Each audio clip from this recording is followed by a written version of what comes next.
How are you? Good. It's awesome to finally catch up, right? Yeah, it is. And yeah, I appreciate you reaching out and having me on. Yeah, it's always awesome to connect to people that are on the same mission. So Yeah, it's yeah, I love it. Love it. that's so awesome. How long have you been kind of in the coaching realm? Like for a long time. I was sort of coaching with mindset, but also body transformation and all kinds of stuff. And I've always had like a big interest in the mind and body connection. And I was just attracted to it. I was just pulled very much to the mind and figuring out the mind and stuff like that. So and this was back in the days when everyone thought you were like a bit loop-de-loop, like why, like I don't understand why she's into that type of stuff, because it's only people that are sort of a little bit out there that are into like mindset and mind transformation and things like that, where now it's like so cliche, right? Mindset's like whatever. So Yeah, 100% right. You always come across you always come across that, right, where like you're sharing concepts and ideas with people, and they kind of think it's a bit out there, or it's a bit nuanced, like from their typical understanding and on how they perceive things, right? And I think, yeah, I've noticed that myself even, and I think as a collective, not just in the mining industry, but as in the wider scheme of community, we are getting better at understanding what that looks like. And I think, yeah, there's that. I think that there's a lot of convergence happening throughout history right now. I think, look at the pandemic and everything that we're kind of in right now. It's kind of bringing all this to the surface, I feel, for us. Yeah. Like it's mental health's everywhere, and it's being talked about a lot more freely, and I think we're understanding it a lot better than back in the day. When like even in the early days when I was doing PT and stuff, like mindset was always a big part of, when I was training people and so forth, because I just found, especially with guys, well, with women too, but with guys, that my male clients, that mindset was, there was a whole heap of stuff going on behind the scenes with it, right? So so I always felt really like pulled to dip into that with them, and always found that to come more from a holistic approach was better for the guys and the girls, but especially for the guys when they were sort of going through some pretty rough stuff. That's often when they were at the gym, right? Like just like beating it out of themselves. And so it was always really interesting having those really awesome conversations with them, because they wouldn't get to have those conversations with their mates. And so even after I sort of transitioned out of PT and just was like pretty much into just like full on into mindset, and then just specializing with men as clients, it's always been a direction and what I've loved to do. And I think now especially it's so good seeing the attention brought more to men and more understanding and compassion, right? That's so important, especially in mining. I was married to a miner underground miner for 23 years. And so throughout all those years, we had so many friends, right, that were going through terrible things when they were working underground, at home, personal, at work, and just seeing so many guys like break down and fall to pieces behind the scenes because they had no one to talk to, and just the absolute anguish that used to break my heart a lot, because they felt like they couldn't talk to anybody. They couldn't talk to anyone at work. They didn't have the tools. They didn't, no one showed them how to deal or understand with their emotions and so forth. So when I see guys like you doing the epic work that you're doing, I'm like, hell yeah. Yeah. Go Blake. Yeah, thanks for that, Mandy. It's look, it's been a journey, right? And it's been a journey of all of what you've just shared, right? For myself, there's been a lot there. There's been a life experience, just like everybody else, and I didn't know how to channel that. I definitely found the gym and CrossFit was a big component for me to express that energy. But I got to a point in my life where I didn't know how to communicate that either, and that was I got to my rock bottom when I was, where was I? I was like about 3-4 years into my mining career, and I didn't know how to communicate that, like you just mentioned, to my family, friends, all my work colleagues, at work. And so I just found myself getting caught up in the culture, especially very early on, where nothing was regulated and we were drinking heavy. And look, I mean, that's a big part of our Aussie culture, right? Having beers with mates. And don't get me wrong, I still love to have a beer today, but I have a completely different relationship to it. And yeah, that was a big learning curve for me going through that journey, because once I got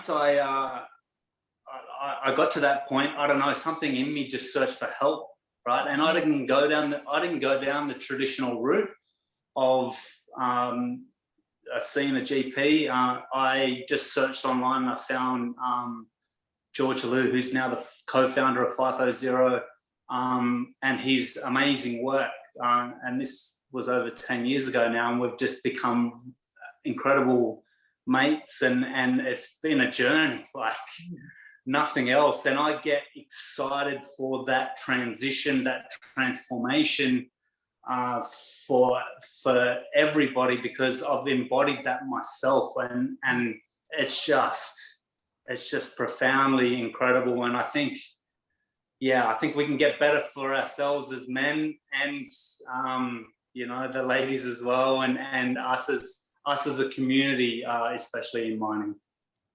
I think too, like it's really, really cool that we're able to, because when guys are helping themselves, right, women benefit as well. So it's not, I know that there is there can be a little bit of kickback with women saying, well, what about us? But the thing is that, like, when guys step up for themselves and they do the inner work and they're open to transformation and really taking responsibility for themselves, we all get to benefit. Kids, wives, mums, dads, it's a ripple effect. Yeah. Sorry to cut you off. There. That's 100%. You're 100% right, and that's what it's that ripple effect, right? It's like, that was the biggest understanding for myself. Going within and understanding that whole emotional world for myself opened up that for everybody in and around me, and then led into obviously FIFOzero and wanting to share that beyond. It's a big part of, I think, relationships and our relationships on site and off site with our families and our loved ones. Relationships are everything, and that's I think the cornerstone for us to really understand, like where we're kind of at. Like if we can tune into, okay, what kind of relationships are we having in our life? And I believe that they're reflective of where we're at as individuals, and we're kind of, if we can really tune into that for us and others, it's just amazing, the benefits. Yeah, I can tell. I'm looking at the smile on your face when you're talking about it. It's like, yes. Yeah. Well, I think it's just, I can't obviously express the joy and happiness and the passion that's there. It's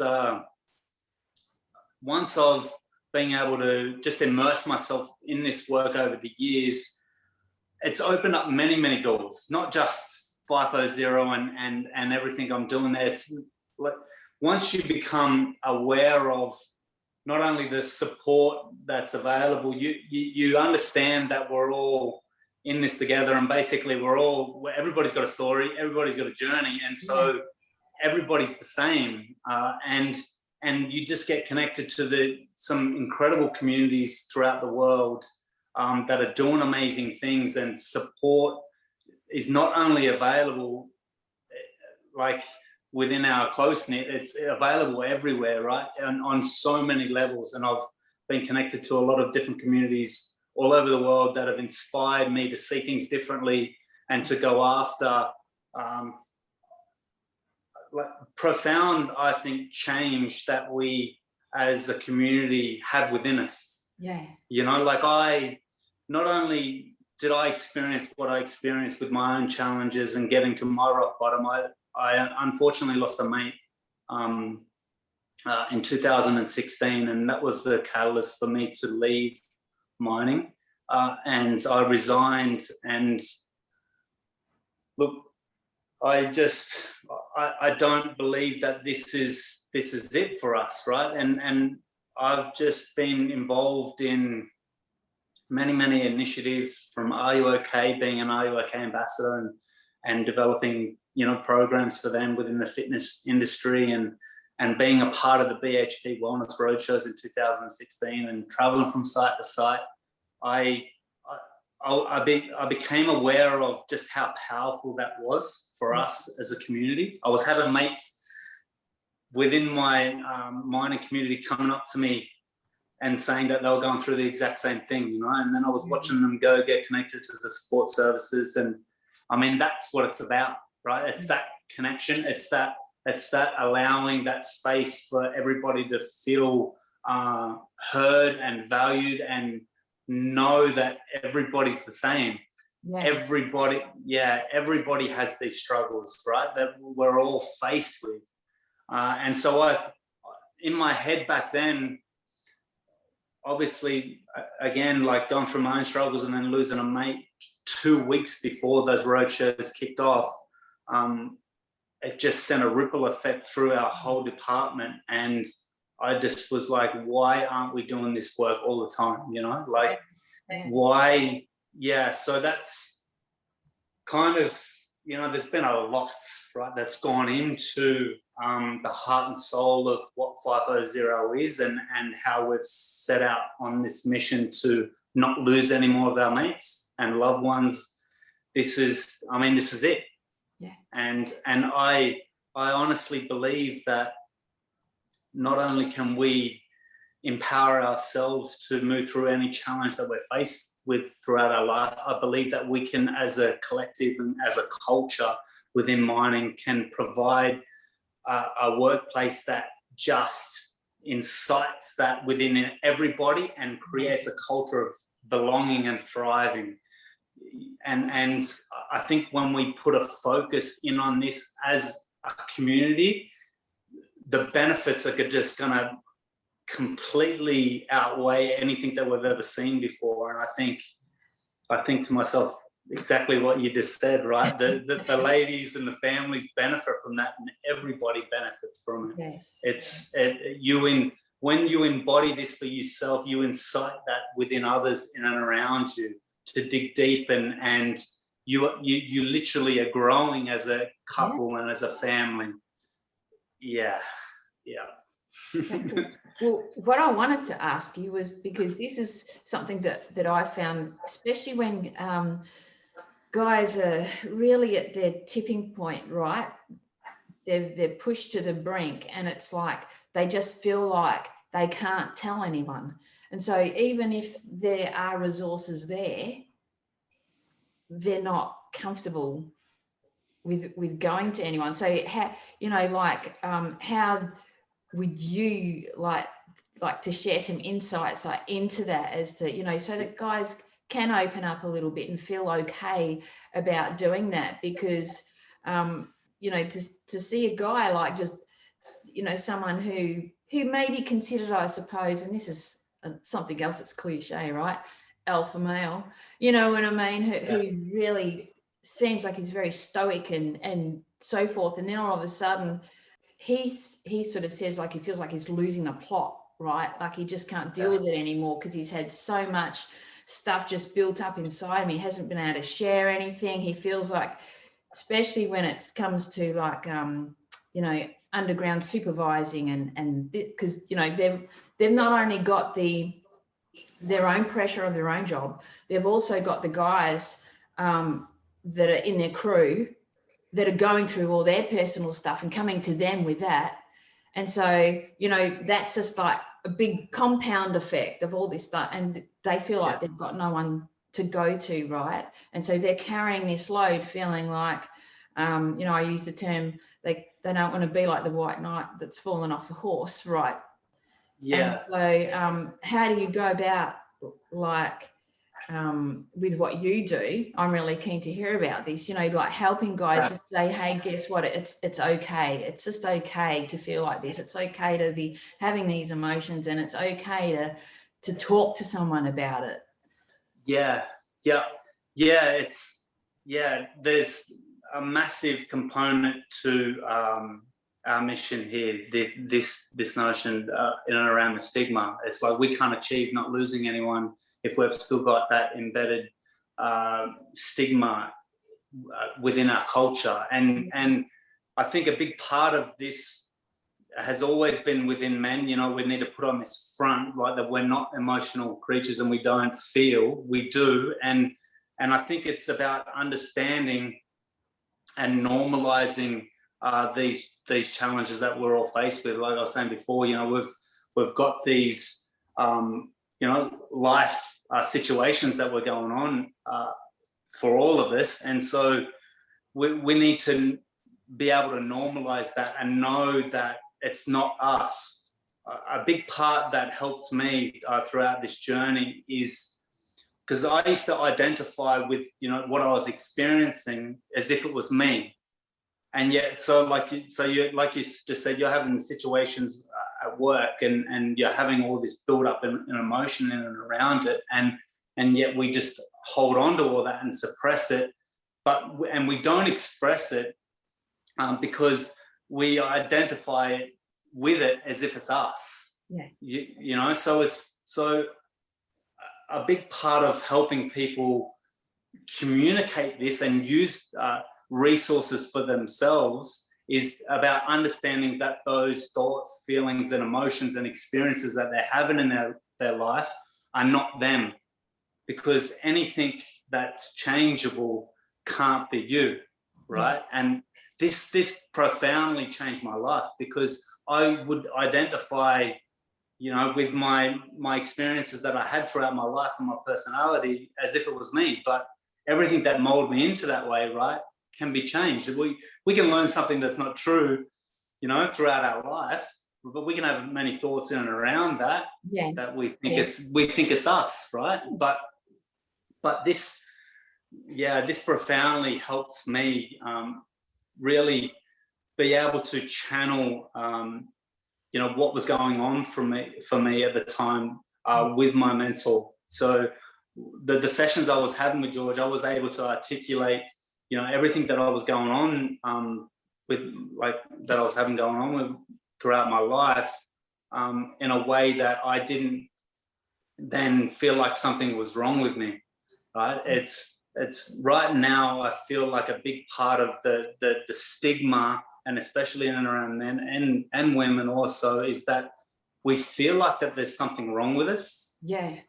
If we speak about it. And so we've basically just always, you know, throughout the years have gone, look, if you're struggling with something, speak to somebody, a professional, but also on top of that, they're hit with a label that they've got a mental health issue, right? And so people, and especially men, are putting on this front, we have to be, you know, this strong provider, and we can't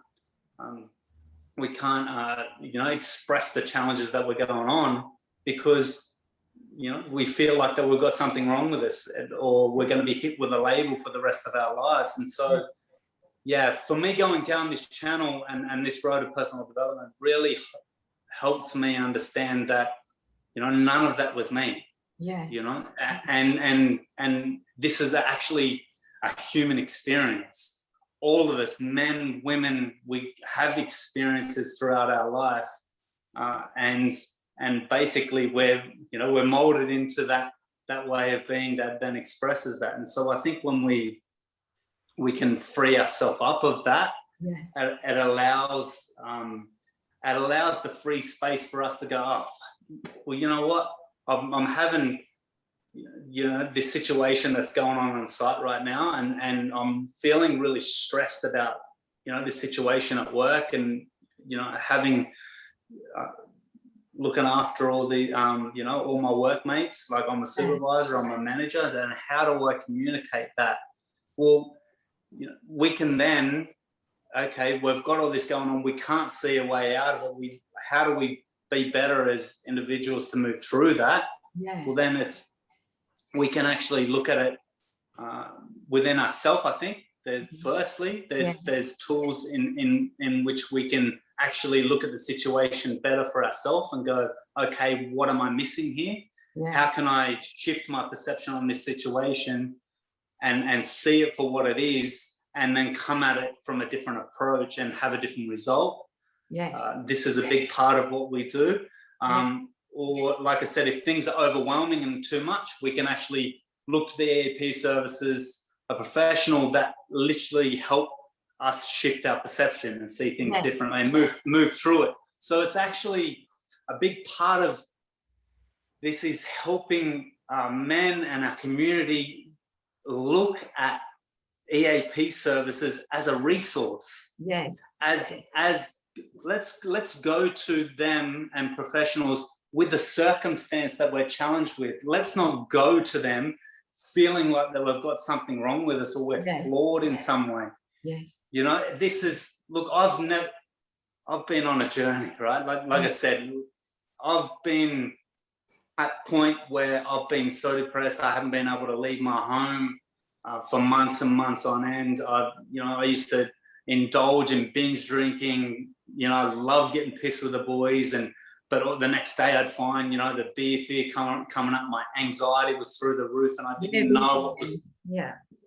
I didn't know how to channel any of that. But again, back then, I had no process on able to help me self-reflect with all that.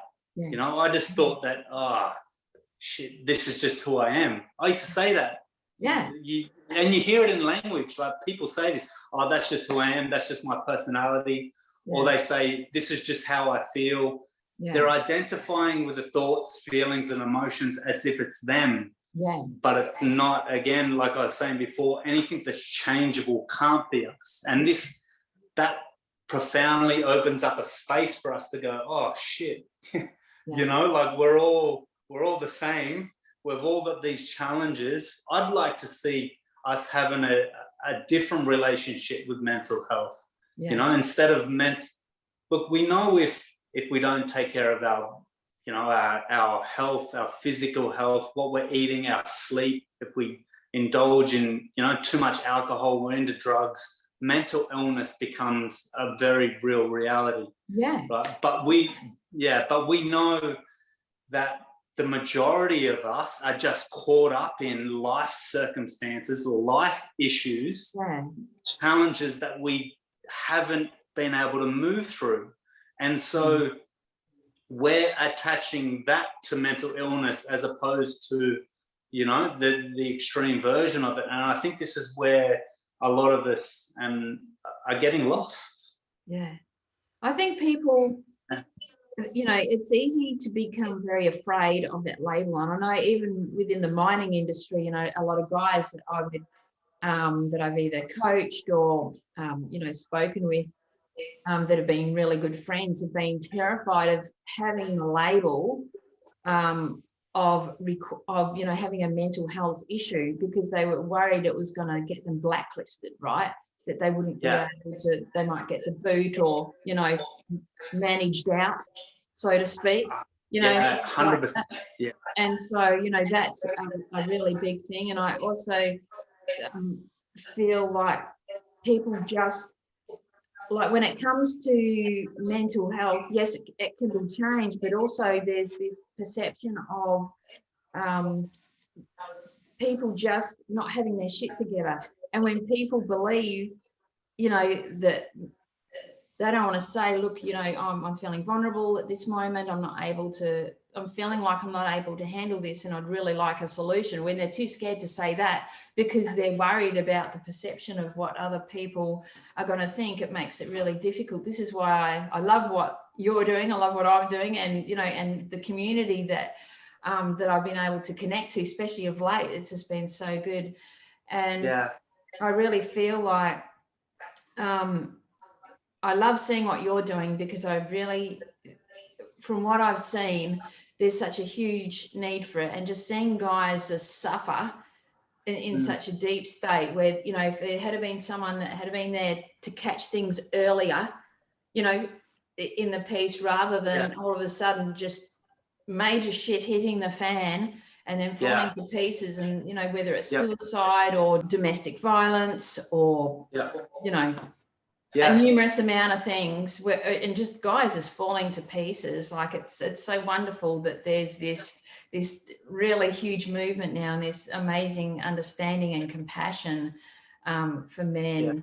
And I'm thrilled to bits seeing what you're doing, and like that's why I've been following you, thinking, yes, I have to have him on a podcast. We've got to have this conversation, because 100%. And for you, what was it that sort of, you spoke about how you'd lost a friend, but with yourself, what was it that sort of just was a really big tipping point for you, where what thoughts were running through your head at the time when you just decided, shit, I need help? Like, if you can explain sort of how you were feeling in a little bit more in depth, just so that anyone who's watching this can go, oh, I relate to that. So there was, it started to surface more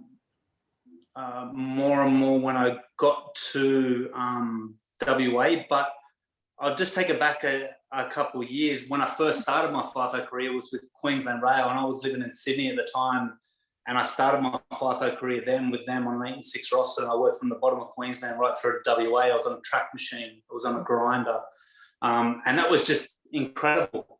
Like, just seeing different parts of Australia, you just never get to see in your lifetime, like old country towns and like, this is what I share my story, because look, a lot of those experiences with the boys out there were just incredible, right? Like, we went across the Nullarbor, working in the old deserted mining towns in old rail camps, and we're working on the trains throughout the day for 12 hours, then coming sitting around a campfire in the middle of nowhere, having beers, and just like those moments you'll never get to experience again, right? And I'm just in awe of those experiences. But also there was a flip side to that.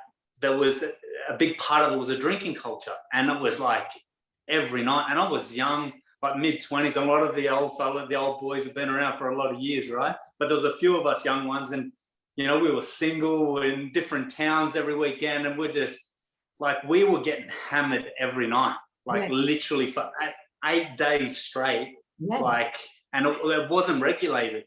No. So it was like, there was just, there was this camaraderie and understanding that that's just what we did, and we'd get in, get the work done, and that was okay, right? But the ripple effect that this had on my health and my relationship at home started to unfold as it went on. I was contracted with them for nearly 2 years, and I was starting to show with my relationship at home, and like, I'd get to days off. It literally felt like I needed to go on days off to have a break from the alcohol. And it literally felt like that. And I was getting home, and my missus at the time, she was like, let's go out and have a beer and like party, and and just enjoy our time together while you're on days off. And I'm like, oh, I can't do this. Like, it was never ending story, but yet I did on occasion. And so there was this constant cycle of not taking care of my health that was just spiraling out of control, and you can't regulate, you can't balance yourself from a mental health perspective.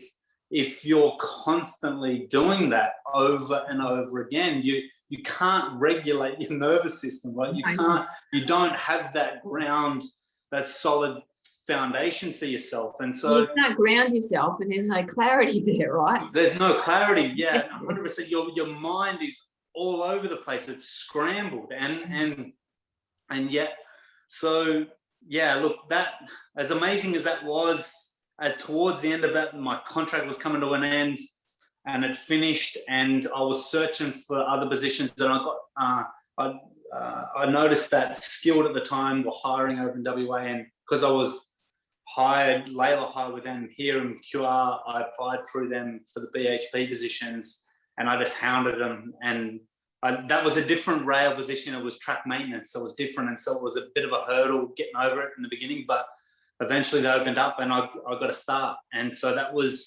was 6 months into that, and I got a full-time position with BHP, and they relocated me, and so my relationship came to an end, and I basically relocated.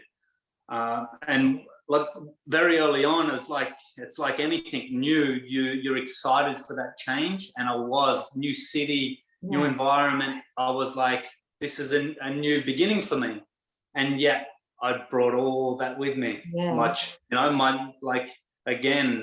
There's a childhood that I'm bringing into, how I'm being, and that still hasn't uncovered yet for me. But I get to BHP in WA, and I was living out of a bag. I was booking hotels a month in advance because it was cheaper on days off to live in hotels than it was for rent, 2 weeks rent. And I was like, I'm just going to do that. And so I just traveled all over, like on my days off, all throughout Perth. I stayed a lot down, in Bunker Bay, the Pullman. Like, can you imagine this? I'm staying in Pullman Resort, on my days off, and that's cheaper than 2 weeks rent. And so I just did that, and I got to a point where when I came over here, it kind of shifted in a sense though, because everything was regulated, and so there wasn't a lot of drinking on site. It had moved to days off. Yes, yeah. Yeah, and so then I was, making new friends who I worked with, and then I'd just party on days off, and then it felt like I needed to go to work to have a reprieve from the alcohol, right? Yeah. And so it's just this constant loop. But I was in a hotel on my days off in Perth, in Burswood, and I'd been out on the piss the night before, and I woke up the next morning. I was having a panic attack for the first time, and I didn't know what was going on. I was like, I remember thinking to myself, why do I feel this way? Yeah. Why do I feel this way? But I just had no idea what was going on. And I basically searched for help, and that's when I came across George's program, EP7, all those years ago. I still remember the first phone call that I made, and that just, led me down that world of understanding myself better. And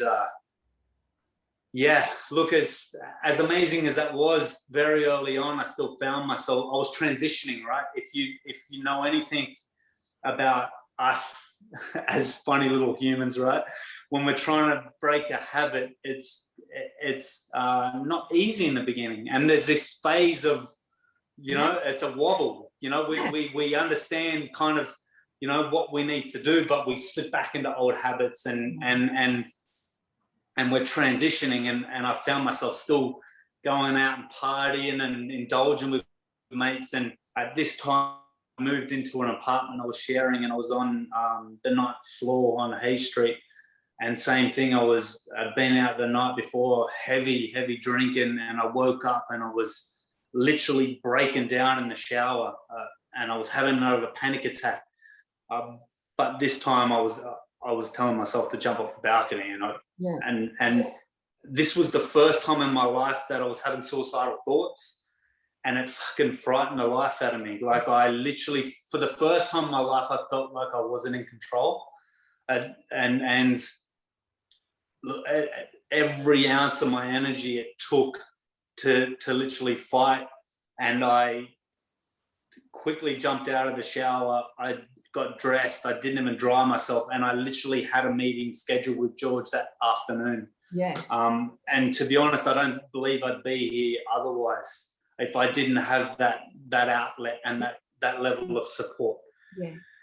Yeah. And that was a big turning point for me. I couldn't go back living there anymore. I went and checked myself into another hotel room out at a golf resort, the Vines. I was staying there, and I literally just stayed connected to George and that support network. And then I just found myself just diving into the work a lot more, and I felt that shift. It started to unravel more and more, and then I started to get excited for my future. For the first time in my life, I had perspective. I had an understanding why I was thinking, why I was feeling that way, that was keeping me stuck.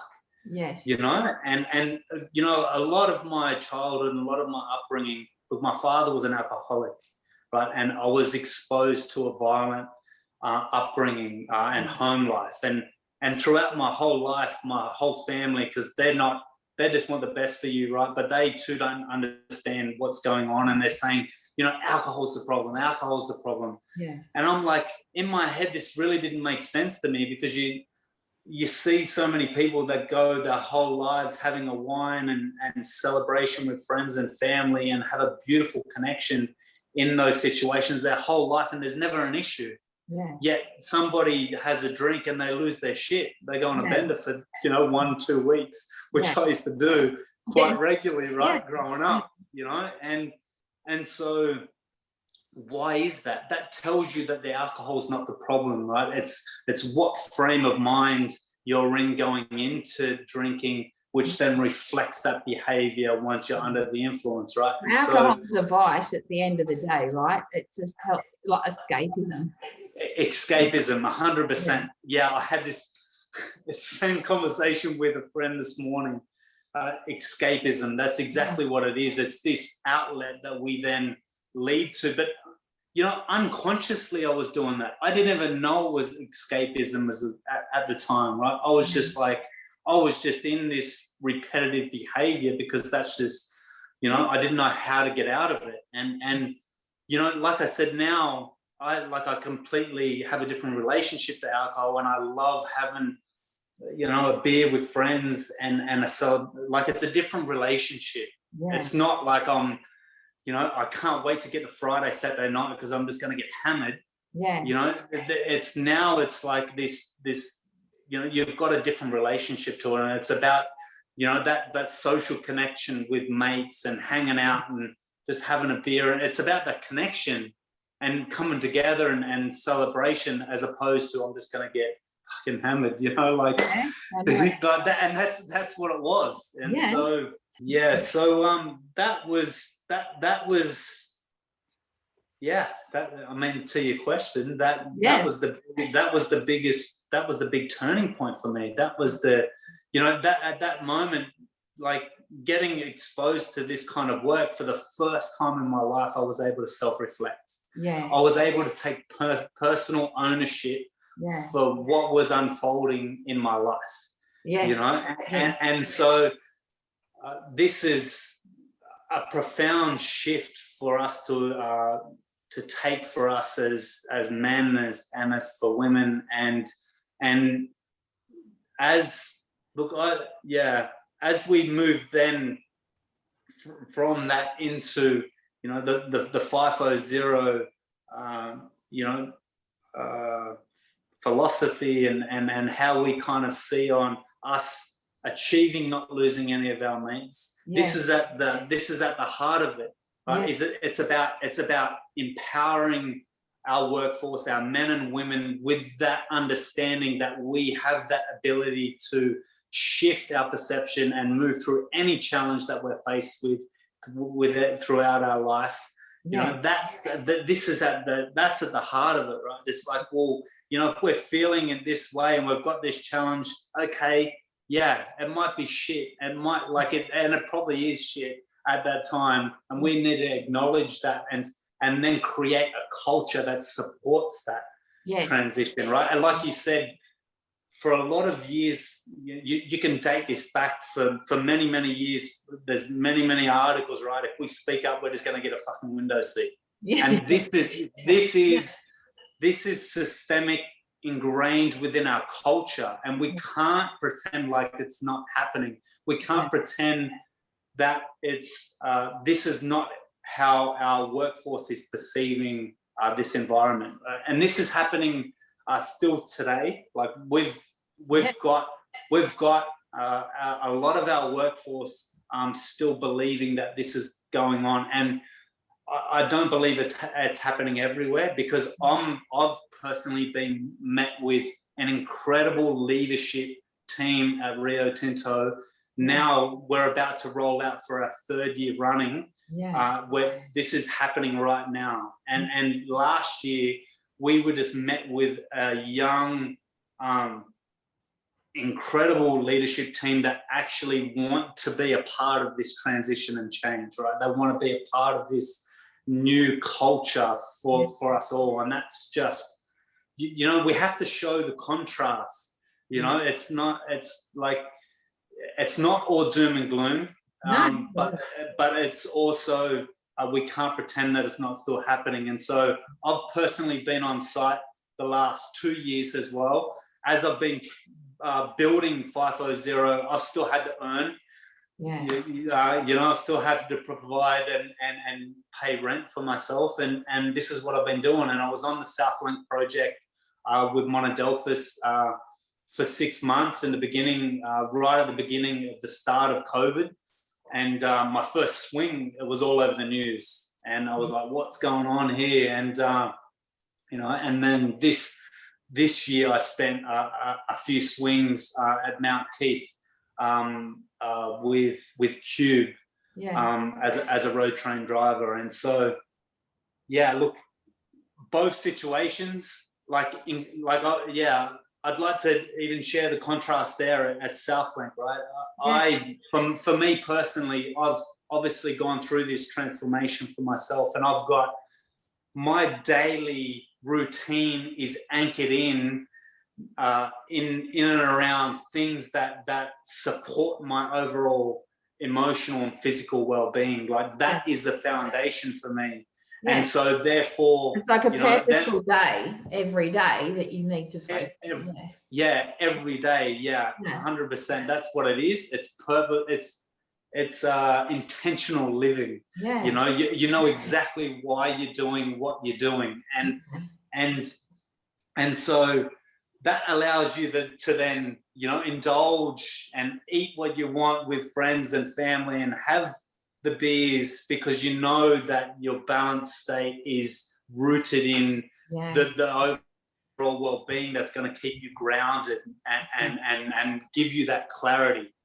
So for me, going into Southlink, I was driven, right? I'm focused, and that, if anybody knows that site, right, you can check it on all over the internet. BHP have spent a lot of money there, and they want to create that as the standard of what a work camp should look like. And my hat goes off to them, right, because it's just I loved it personally, because they had a CrossFit section outside, and they got another a big Globo section gym attached to that, and then they've got another second gym.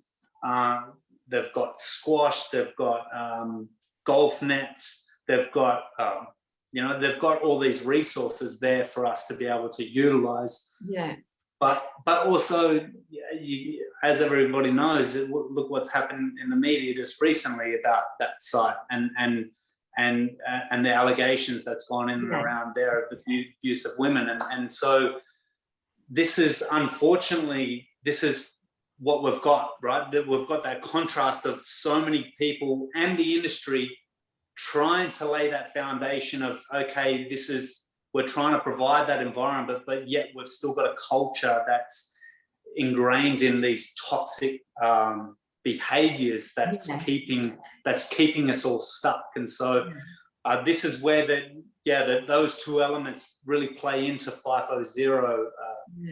Again, about empowering everybody with the tools and understanding for themselves, but also for us as a culture and for a mining industry, we have to understand the environment that we already have and how that plays into how everybody's thinking and feeling when they're on site. You know, like I still remember when I used to fly into Headland, and it was my first day at site, and I literally get off the plane, get my bags, walk out the door, meet with all the boys, and everyone's like fucking got their head down. It's like, oh, fuck this place. Like, is it fly out day yet? You know, like this was the this is the conversation. Like first day.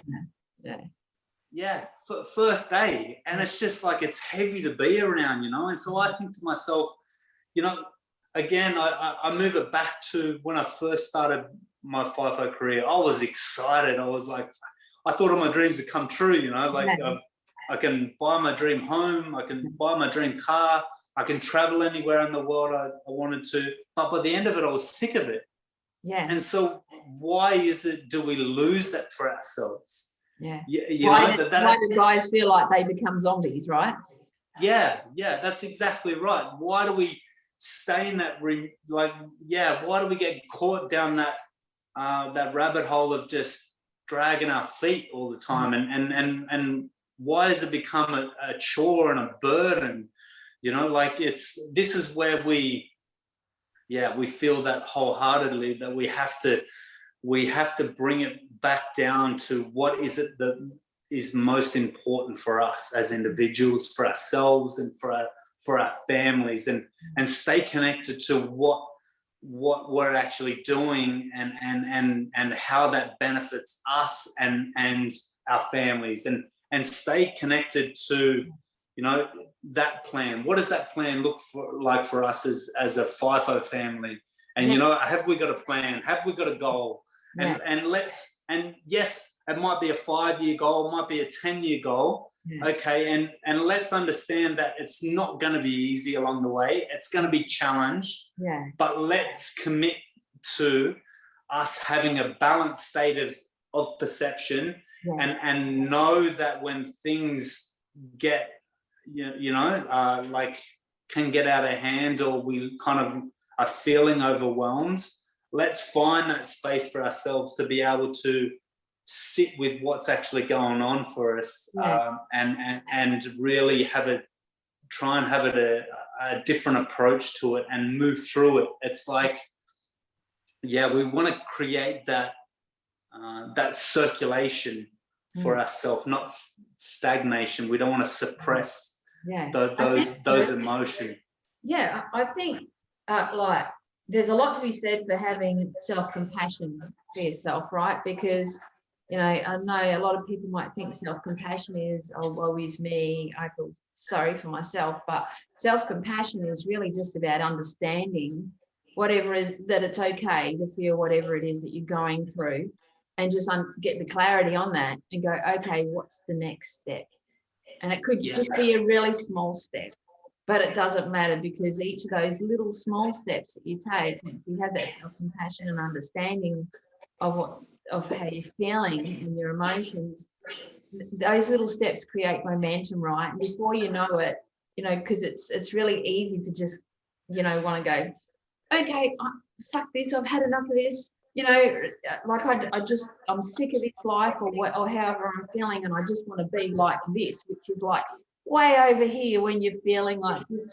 And then there's that frustration of not feeling like you can change it really quickly, you know, and instantaneously you shake off all this stuff that you're feeling and all of that. So understanding that it's okay to feel frustrated, angry, it doesn't matter how deep or dark that you're feeling. It's just okay.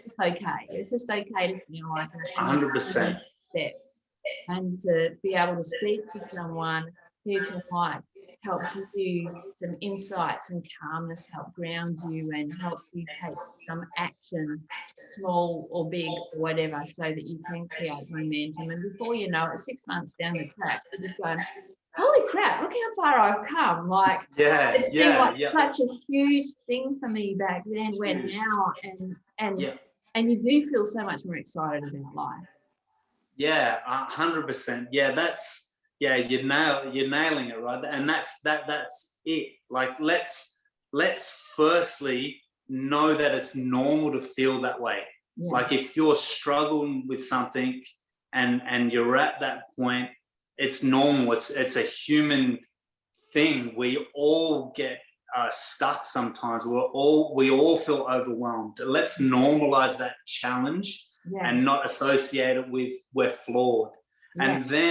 And then from that place, then, like I was saying before, we can actually, if we can't see that for ourselves, let's like get connected to a coach that helps us see things differently, and helps us create that different approach to the challenging area that we're faced with, and helps us move through it.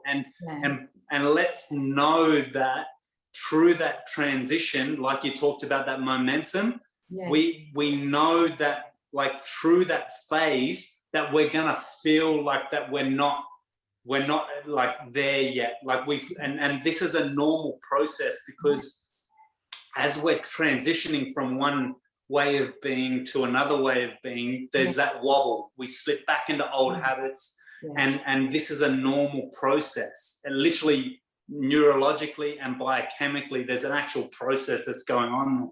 So that this is a very normal thing, but we have to tune into our adaptive nature and understand. This is where I get excited about that whole understanding of what makes up the brain and the body, the neuroplasticity and the biochemistry.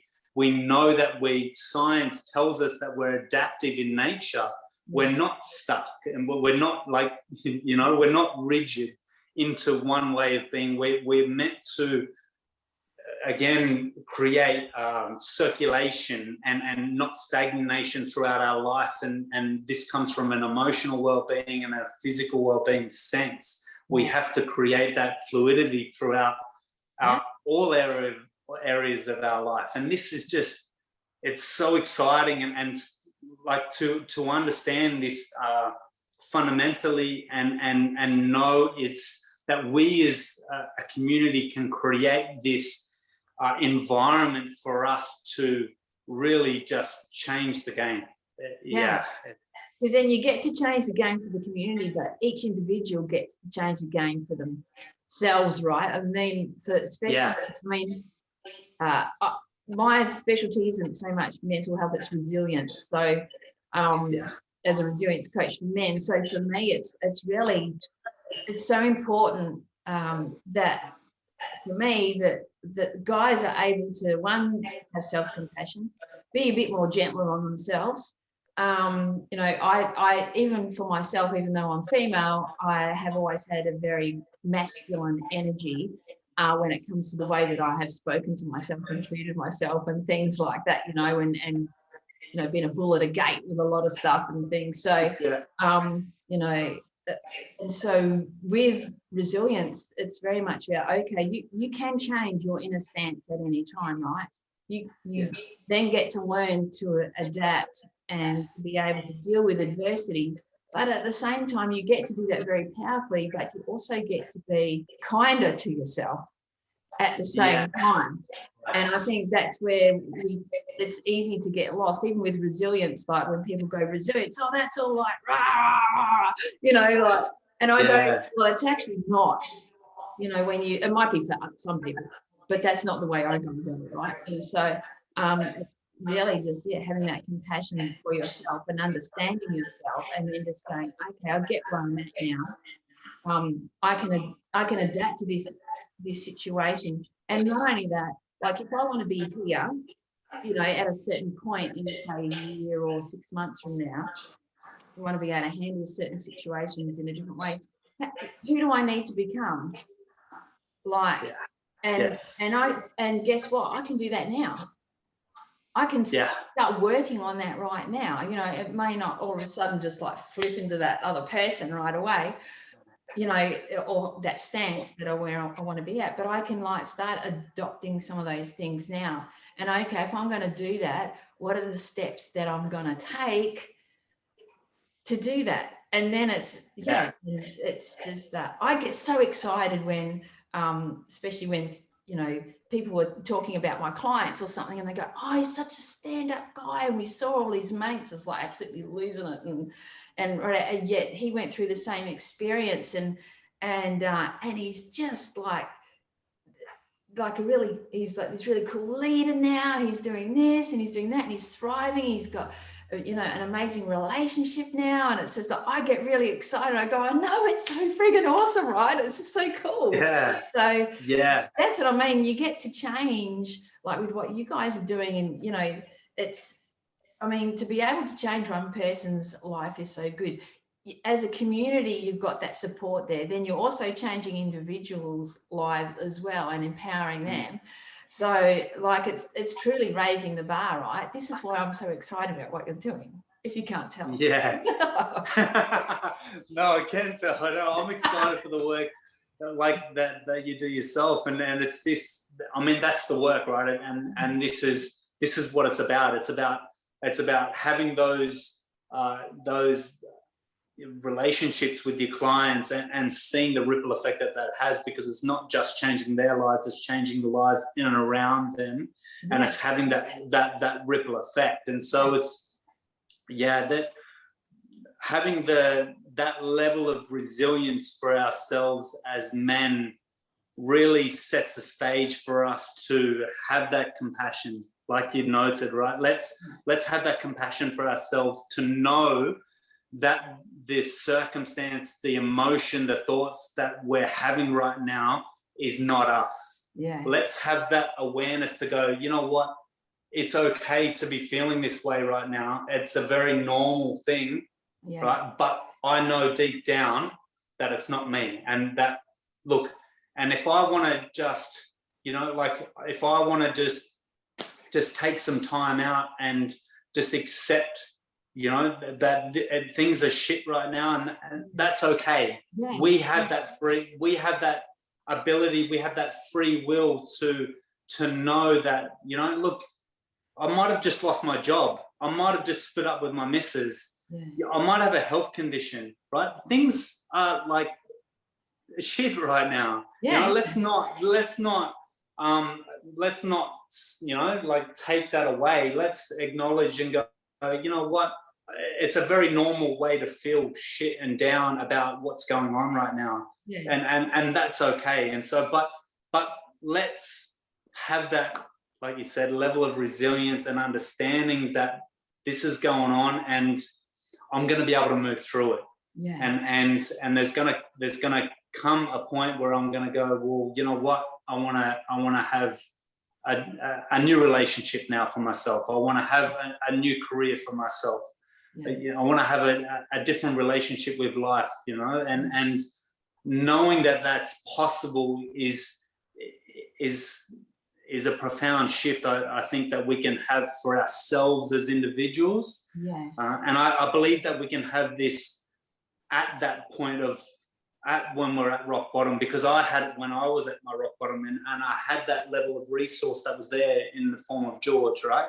Yeah. He was the rock, he was the grounded one, and going, mate, look, I know it's fucking shit right now, but trust me, there is a way out of this. Yeah. And I'm here to support you through that. And so, and it's nice to have that, right? It's so nice to have someone who can give you hope. Yeah. Because and help with direction as well, because then you don't feel so helpless when you're in that moment. And you know, and being able to have hope and go and have someone say, guess what, you know, I'm going to have your back. You're going to get to have your own back. You start from now, you know what I mean? And we're going to get through this together. And, you know, knowing that you've got someone there to do that with you is such a powerful, powerful thing. You know, some people might have that in their inner circle already, you know, but a lot of people don't have that, right? A lot of people don't have that support. No, 100% right. You're spot on. We can feel isolated and we can feel alone. And this is where it goes, where it compounds for us as FIFO and for mining, right? It just, that isolation and feeling alone can be overwhelming. Yeah. And this gets back to my point of us as a mining community and industry understanding the environment that we already have, and what language has been embedded in culture already, and what is the conversations that are going on in the crib rooms right now. Because I was having some incredible conversations in crib rooms, and I was having some conversations, you know, that go along the lines of big corporate don't give a fuck about us. We're just another number. Yeah. You know, like that. This is happening still today. And so this tells us that we still have a way to go. And that level of support you talk about, that camaraderie and having somebody, I believe that we can embed this within culture where we are that for everybody on site. Yeah. You know, we know that we've got that level of support. So if we've got a workplace that is driven not only to help you, you know, get through your shift and to earn, you know, your wage, but you've got a workforce and you know, friends in and around you, workmates that are helping you, you know, through your financial struggles, through your, you know, your relationship challenges. And we all have the same issues going on. This is a universal thing. No one, like I said very early on in this conversation, I've got a story, but my story is unfortunately just like everybody else's, right? We've all been through life. But in saying that though, everyone goes through shit, right? And you know, there's a lot of people that have been through a lot of trauma and, you know, in their lives and are going through some pretty heavy shit at the moment. But at the same time, it's your own, no one knows your story like yourself and what you're going through. And that's what makes it challenging, right? Because even though you can have thousands of people that have gone through exactly what you're going through, it's how you're feeling in here, right? It's you. And, you know, and you know, they can all be sharing their stories sometimes and so forth, and, you know, saying how they've got to this place, but you can still feel absolutely devastatingly lost inside and feel like that's not possible for you. And so that's why it's so important to have these resources, right? And so that when people are feeling like that, they can go, I know there's someone I can talk to. Like 100%. And having that ability to know that that support is available, like you mentioned, and know that we all have that unique story, right? We all have, like, everything's personal to us, and so it's about having that ability, I think, to know that we can go within to find the answers. And so if we don't know what that process looks like, then we can, you know, reach out to coaches and to people that can help facilitate. It's the unknown and scary, right? It's the unknown and scary.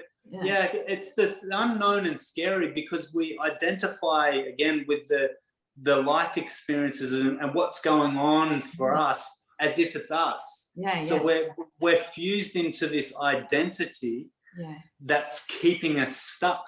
You know, I never heard anybody explain depression to me in the way that my coach had explained it to me. And like I said, my mother has suffered with depression and mental health issues and illness her whole life.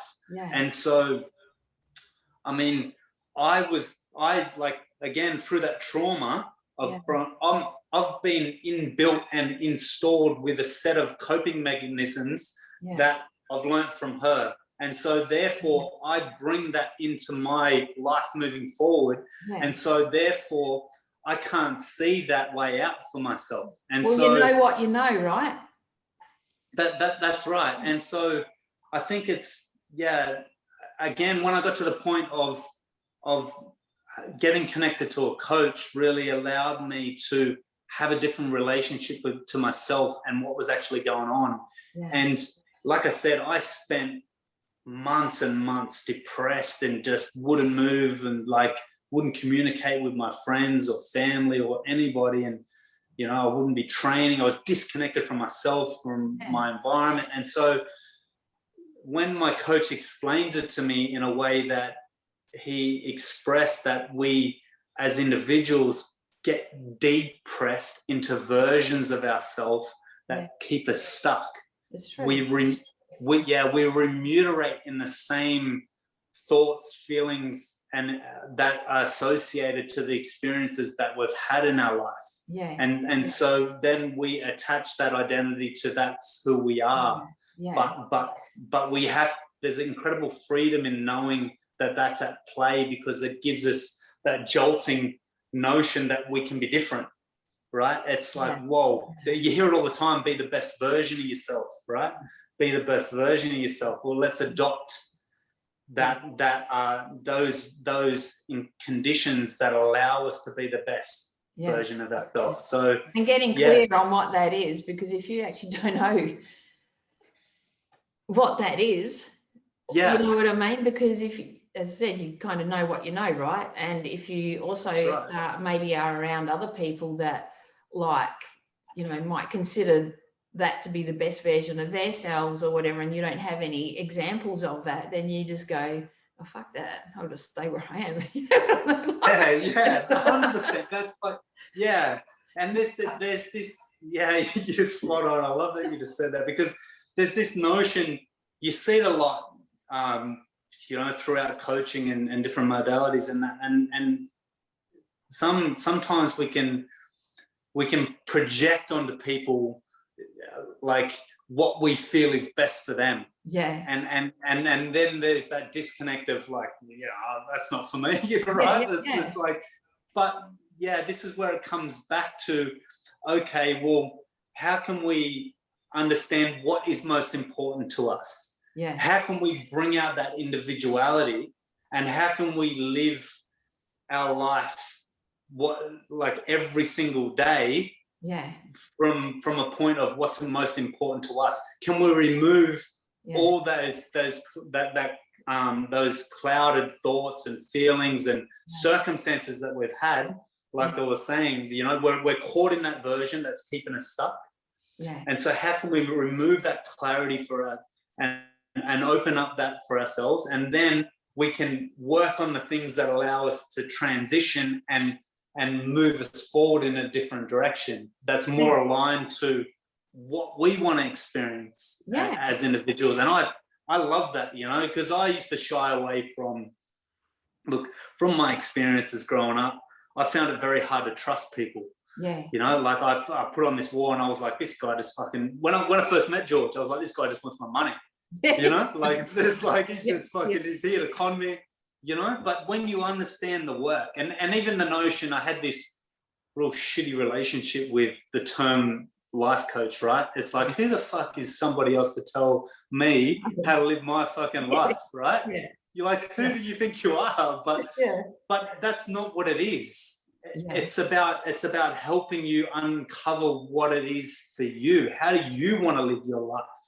You know, and that's where the individuality comes out, you know, and it's this that just lays the foundation for us. That's just infectious to be around. You just want that more and more for yourself. You constantly find yourself growing and creating more and more opportunities for yourself when you move out of that, you know, like you remove all that, and then you, like you said, you start one step at a time. You create that momentum and you immerse yourself. This is a big part of our vision with FIFOzero, is we have to immerse our community in what it actually takes to change, because right now what we're doing is once a month, 1 day a year, Are You Okay Day, or 1 month a year, Mental Health Month. And we're expecting our community to connect to the core of what that actually means. And then obviously we know it's not working. Well, it's not working because we just go back straight into old habits. And so what do we do? What do we do with physical safety? We immerse our community in mining every single day through Take 5s, JHAs. We do that because that's how we learn. We immerse the community. It's like learning a new job, a new skill. You don't know what you need to do when you get to site first day. You're coached and mentored through that position to know what it is that you need to do before it becomes routine and habit. And then when it comes to our emotional well-being, we don't do it ever. And especially as men, right? We don't do it. But this is where we at FIFOzero have systemized that whole emotional well-being. So it's mental safety, and we have to integrate that into OH&S. I like that, mental safety. I like mental safety, it's because it sits at the forefront of physical safety. It's actually at the beginning of our physical, because if we're not mentally present with our position, we're clouded with, I just split up with my missus. I've got all this shit going on at home. I'm literally 3 weeks into my swing. And like, I don't even know if my missus is at home with the kids anymore. Like, how am I present with that right now? Like, and so without freaking out, because that's the thing, right? Because it's so easy to I know over the years, and there's guys that I've helped as well, where they've come home, just a normal swing, right? Come home, gone, stuck the key in the door, and the door's locked. And they rung the missus, and she said, "You're not welcome. You're kicked out. I've moved the new guy in. I've been seeing. Get the fuck off the front lawn. I'll get your things to you. You're not seeing the kids. We're done." And like, what's a guy supposed to do, especially when he's been stressing at work, because she hasn't been returning his calls, and he had no idea what was going on, and he comes home to that, mate, that was the last thing on his mind, and this is just pretty common, pretty freaking common, and this is why it's so important that guys have these tools, right? Because how are they supposed to deal with this? This isn't like just minor shit here. This is big friggin' deal, 100%. And this is what tips people over the edge. This is why so many of our community is slipping through the cracks. And so, like you were mentioned earlier, is we're waiting till it gets to rock bottom until this happens. But there's many steps that have happened and that have led to this situation. And so how can we communicate in a very early stage from a proactive point of view before it gets to this point?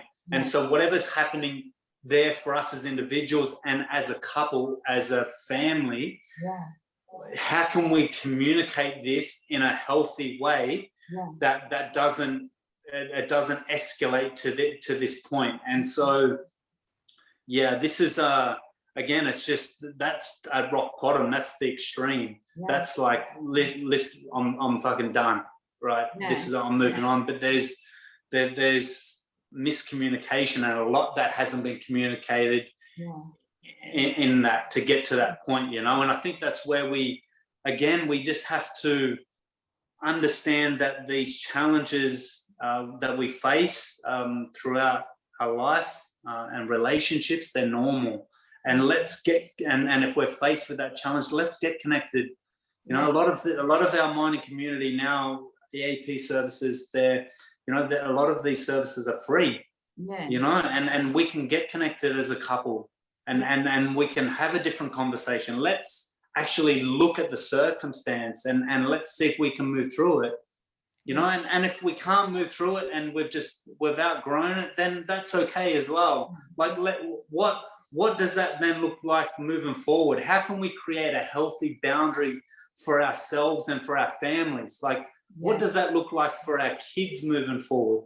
How can we create a healthy relationship between us as ex-partners that's going to create a healthy environment for our kids moving forward? Because taking responsibility for yourself within that, right? Because there's still going to be a bit of poo hitting the fan while you're moving through that process, right? Because emotions and, you know, people are hurt, people are feeling betrayed, there's things going on, you know.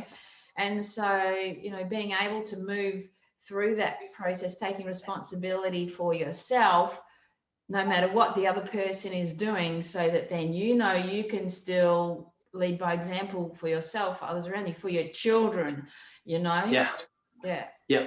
100%. And I think there's a really powerful thing that we can do as individuals when we're caught in those situations, right? It's that old saying, you know, never make a decision or do anything in the heat of emotion. Because why? But what is the fundamental of that, right? We're actually caught in the extreme.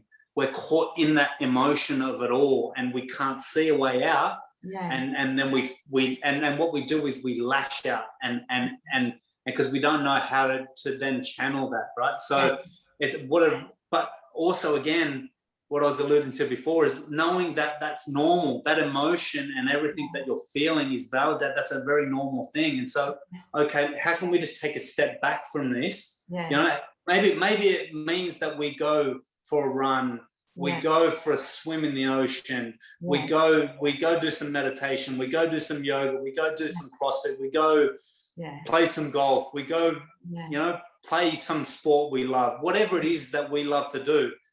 Let's remove ourselves from that situation, detach from it all, and from that space have a different see it for what it is, and think to ourselves, okay, how can I be different here? How can I approach this situation differently and have a different result? And I think there's, you know, when there's you know, kids and stuff involved, there's a sense of responsibility there that we, you know, that we have to be that balanced person for and again, not really feeling like that, putting that pressure on ourselves that we have to be perfect.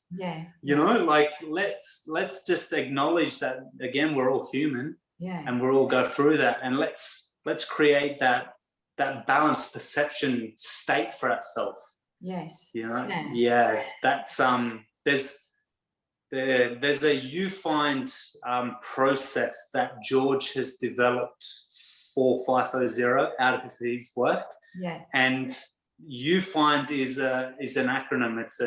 It's for the process, and it's you find a way. And so again, it all comes back to empowering you to understand that you have this innate ability within yourself to be able to do it for yourself.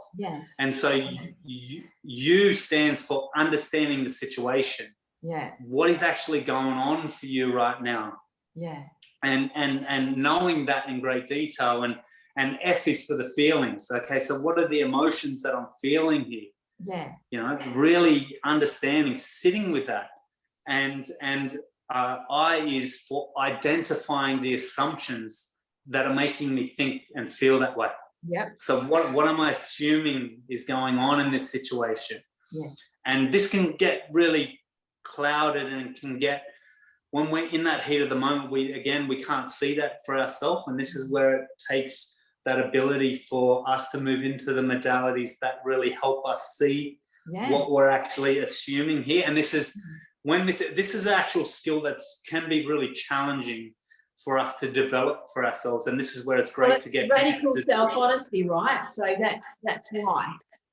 100%. And this is where it's really great for us to get connected to a coach that helps us see what we're assuming in that situation, that's allowing us to think and feel that way. And again, this is why using EAP services as a resource to help us see things differently is a great thing, and is for us to nullify the extremes, right? Because we get caught in extremes, like ways of thinking that are blindsiding us to see a way out. And so we're caught in the extreme, and especially as men, is like, just harden the fuck up, or you know, or she'll be right, you know, like, and that polarizes us into this not doing anything, you know, like just like she'll be right kind of attitude, or we're caught in the extreme of nothing will ever change. And this is massive within our industry, these two extremes, right? Like just everything's just been the way it is. Big corporate don't give a shit about us. We're just another number. Nothing's going to change, no matter anything that you say.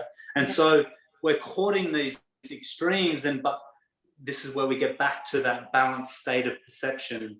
This is where we bring those two extremes in, and okay, how can we then see this situation differently for ourselves? And then that moves into D is decide a new approach.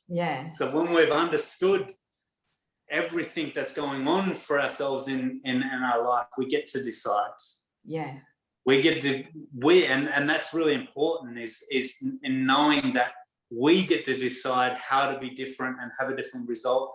And again, when you said, like, we get connected to a coach, we take one step in a different direction, this creates momentum, and it literally shifts us. It changes our life on so many levels, right? We can, and this is where it gets really, really exciting, because when we understand that this is at play for ourselves, we can actually go from extreme, just like I have, from wanting to end my life to being connected to the possibilities of, like, what's actually possible, and anything's possible, right? Because if you look at any elite achiever and what they've achieved throughout their life, they've followed a certain way of being that's allowed them to be that way and achieve that, right? And so we can model that same way of being, and it gets into, okay, what does that look like? What did they do? And so when we understand that, then it's just, it's game on, right? We can, and then that's where it gets exciting, because we can go, okay, what's most important for us? And we can begin that process for ourselves. And so, you know, George gives a really good example on site of this, especially as leaders and as people that are achieving amazing things to just incredible heights, you know, like, you know, these billionaire entrepreneurs, like what do they do differently? And you know, what's interesting is, even within mining, like elite mining executives, what do they do when they are faced with a challenge? They hire consultants to help them see things differently. So that they're actually doing the same thing, but what they're doing is they're using it as a resource. They just know that they can't see the solution, what's blindsiding them to have a breakthrough, so they outsource. And yet we don't do it as individuals when we're stuck, because we feel like we're flawed. It's just, you know, like, this is where that, it's, you know, because it's personal, right? It's because it's so personal. 100%. It's just, and it's ingrained into who we think we are. You know. Because I know, even with my own clients, it's, you know, like, first off, I want to find out from them what, you know, who are they, and who do they want to be? Like, where do they want to come from in here, right? You know, some people call it inner stance, can be whatever. But the thing is that most people don't know where they want to come from. So they can't operate from any particular place, because they don't know even sometimes what they believe in anymore, or anything, you know. It's like, so being able to get really clear on that, on, you know, what your inner stance is, where you actually want to operate from, you know, and then if you've got that, then you can always like use that as a bit of a guideline, you know, because within those components of that could be like self-compassion or any of those different or little steps that you like to take, or could be, you know, how you want to feel about certain things, or how you want to be able to react to certain things, and how you're going to choose to do that now. You know what I mean? So it gives you all these little guidelines. And so with my clients, I get them to create that for themselves, and so that they can always, so if shit is going to hit the fan, they know they've got their own back. They know that they can look at that and go, okay, you know, I might be feeling crap at the moment, but I know where I'm going. I know where I'm coming from.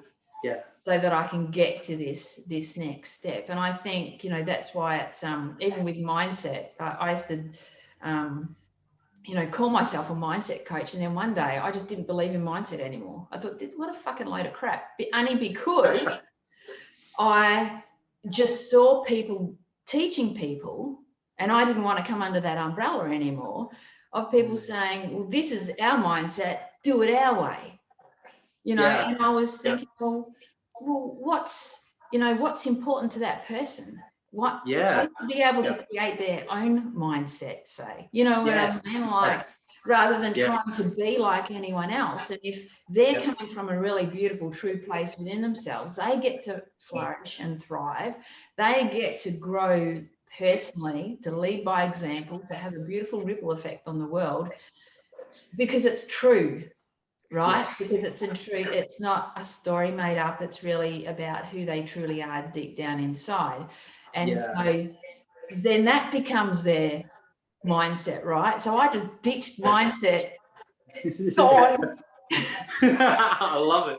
And so that people could just create something that was special just for them. And so when people say, Mandy, I love your mindset, or, you know, can you teach me to have a mindset like David Goggins, or, you know, something like that, I go, nah, no. Yeah. This is what we're going to do. And then they go, wow, like this, it's inner freedom, right? You then create a really powerful inner freedom within yourself by doing that, because you're not trying to be anyone else anymore. You're just you. So I love that quote is be yourself because everybody else is taken, right? It's like it's that, and knowing that everybody has that innately within them, and I love that you said that you're really helping people come from that place, because it's just so important. It's everything. And so having that grounded state and being able to come from that place allows us to then just create anything. We become the creator of it, but also knowing why that we were that way to begin with is really important, because then we understand that we're self-sabotaging ourselves, right? We're coming from that emotion and thought place to begin with, but and that the very mindset that's been neurologically wired in how to see life, that's very real for us. That's where we're at. Right? And when we understand that in great detail, then it frees us up to know that we're not that mindset. Right? We've just been wired in a way, neurologically, biochemically, the body in a way to see life. And when we have that understanding and that freedom to go, well, we know that that's at play now. Well, then that allows me to go, shit, no wonder I've been this way my whole life. It gives clarity automatically, because then you just see why you're doing what you're doing, when especially when you're doing the things that you kind of really don't want to be doing, but just go back to by default, right? And there's amazing freedom in knowing that's at play. Like, so neurologically, like neuroplasticity tells us that we're adaptive, right? The brain's adaptive, but the brain doesn't know what's real or not real. It just believes what keeps happening. That's why we stay remunerated in the same thought patterns and cycles. And every single day, our subconscious mind is 95% present in that every day. So there's 1,000,000 to 1 chance that you won't change. And so when you know that that's at play, you can tilt the odds in your circumstance, because that's why we slip back into old habits. And that's why there's a transition for us to rewire and rewire our body. Like it's the book, like what is it? I haven't even read it, but it's The Body Keeps Score, right? It's that, like, this is neurologically, our brain wise in a way, and biochemically our body attaches to these emotions. So we've got things on a cellular level called receptor sites. They are portioned per cell in accordance to what we believe. That's why we can go into a situation and feel a certain way before our mind is even gotten on to what's going on. And so there's this very notion of the mind-body connection is very real.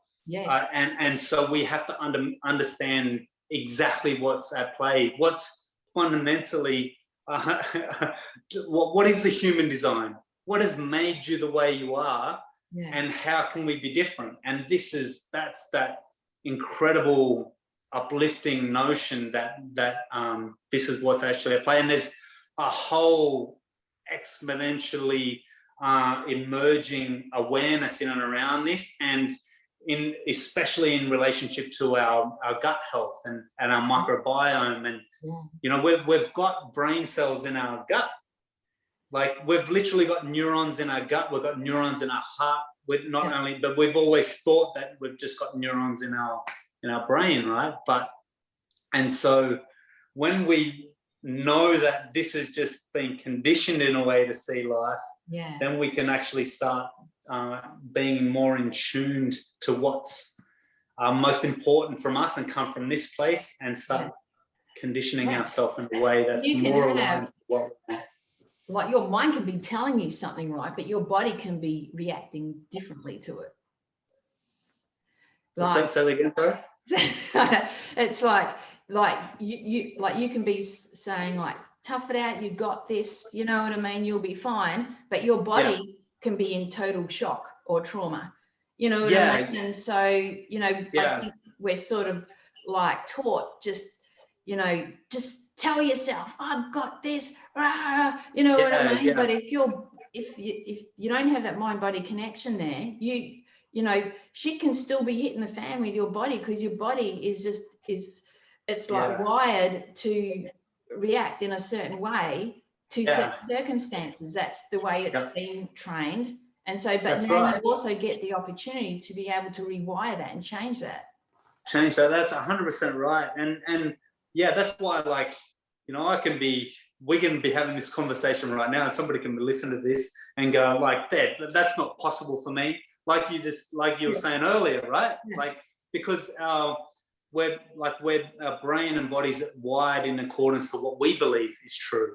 And so that's where the assumptions are, the filters in which we're relating to are blocking us. And so this is why you know, this is why we're like, perspective is so important. And this is what really transformed my life really early on. You know, there was many moments throughout the process of going through the work of George that were profound, like incrementally. Like, there's many inflection points where I've just gone, oh my God, like brain explosion, right?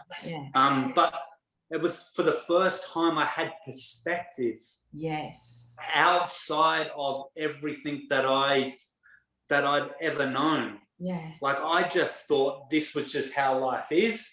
And it literally sets you on a path. It keeps you on a track. Right. And I use the example of track as well, even sometimes when I'm sharing my story, because I was track maintenance. Right. I worked in rail. So we can use that as a powerful metaphor. Right. It's just like, this is the way you see life, you're just stuck on that track, and you're just going to have the same outcomes, the same situations your whole life. If you are not able to have perspective outside of that, change certain aspects, then that helps you shift tracks. and therefore have a different result, you're literally on a new timeline, right? You're creating a new life for yourself. And so when we understand that that's at play, and we can adapt and change tracks many, many times for ourselves, it opens up like an infinite amount of opportunities for ourselves that is at play. So that's the exciting thing that's there for us. Yes, I totally get that. I think I learned a big lesson a while back. I experienced brain trauma.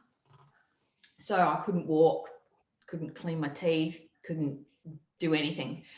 And I couldn't talk on the phone. I couldn't listen to podcasts. There was nothing. I was in bed in the dark, just me and my mind for a long time. And it was just fucked. And because I couldn't walk, I couldn't do anything. You know what I mean? I couldn't distract myself. So that really gave me a huge, I guess, insight into myself. And I just thought, I don't like this. I don't like this one little bit. So, but I had no choice, right? Yeah. I had no choice. I just had to, and it was just lucky that I had, had other experiences in my life where, if I hadn't have had those, I wouldn't have been able to move through that, So, but what it did was it taught me self-compassion. I was always very resilient. Like, resilience is my superpower. This just like ramped it up. But it just gave me a greater understanding of every single possible thing that you can possibly think of that pops into your head. You know what I mean? I just had to deal with it. So, and I'm so don't want to go do it again, but I'm super, super grateful for it, So, wow. I think, we take our own healing, our own ability to heal for granted, and our own ability to be able to rewire our mind and our bodies and be able to change the path in our lives, and that we're not as trapped as we think we are, and as much as we would like things to just like divert like that, woo, you know what I mean? It's not always going to happen. It could happen that fast sometimes, but there's a good chance that we just really need to take our time with it, because that's how we're going to experience the growth, the resilience, and all the good shit from that we're going to learn from that, so that then we're prepared for the next awesome step that's coming up, right? Wow. Yeah, what a powerful story and journey, and being able to then translate that into your work, right? That there's just so much wisdom and understanding in and around what actually is at play there. You just, again, nailed it, right? It's like you felt like that you didn't have a choice. And this is when we give the example of when we're at rock bottom, and especially as men, we get to that point where it's too late. And we feel like it's too late. We're forced into having to take a new choice. We don't have a choice. But the powerful upstream to this is understanding the power in we do have a choice. We always have a choice, and we're only ever a context away from a breakthrough. And but we just can't see it.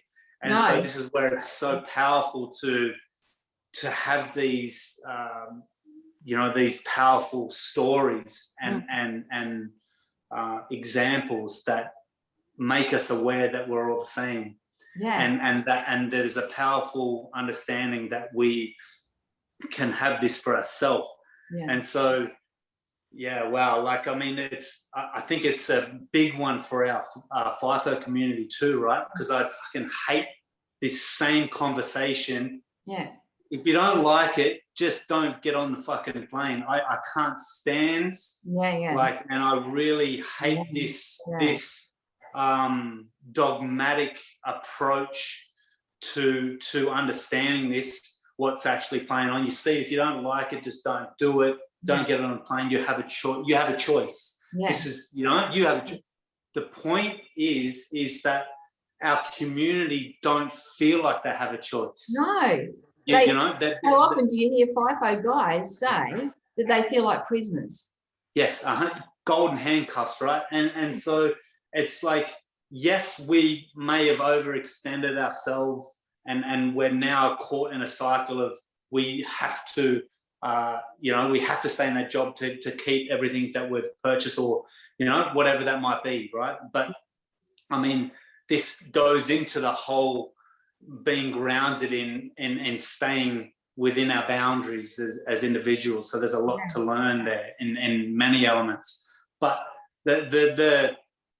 this whole this goes to the whole stigma again culturally, right? It's like our community don't feel like that they have a choice, and so how can we help them free up from that? How can we help them know that they do have a choice?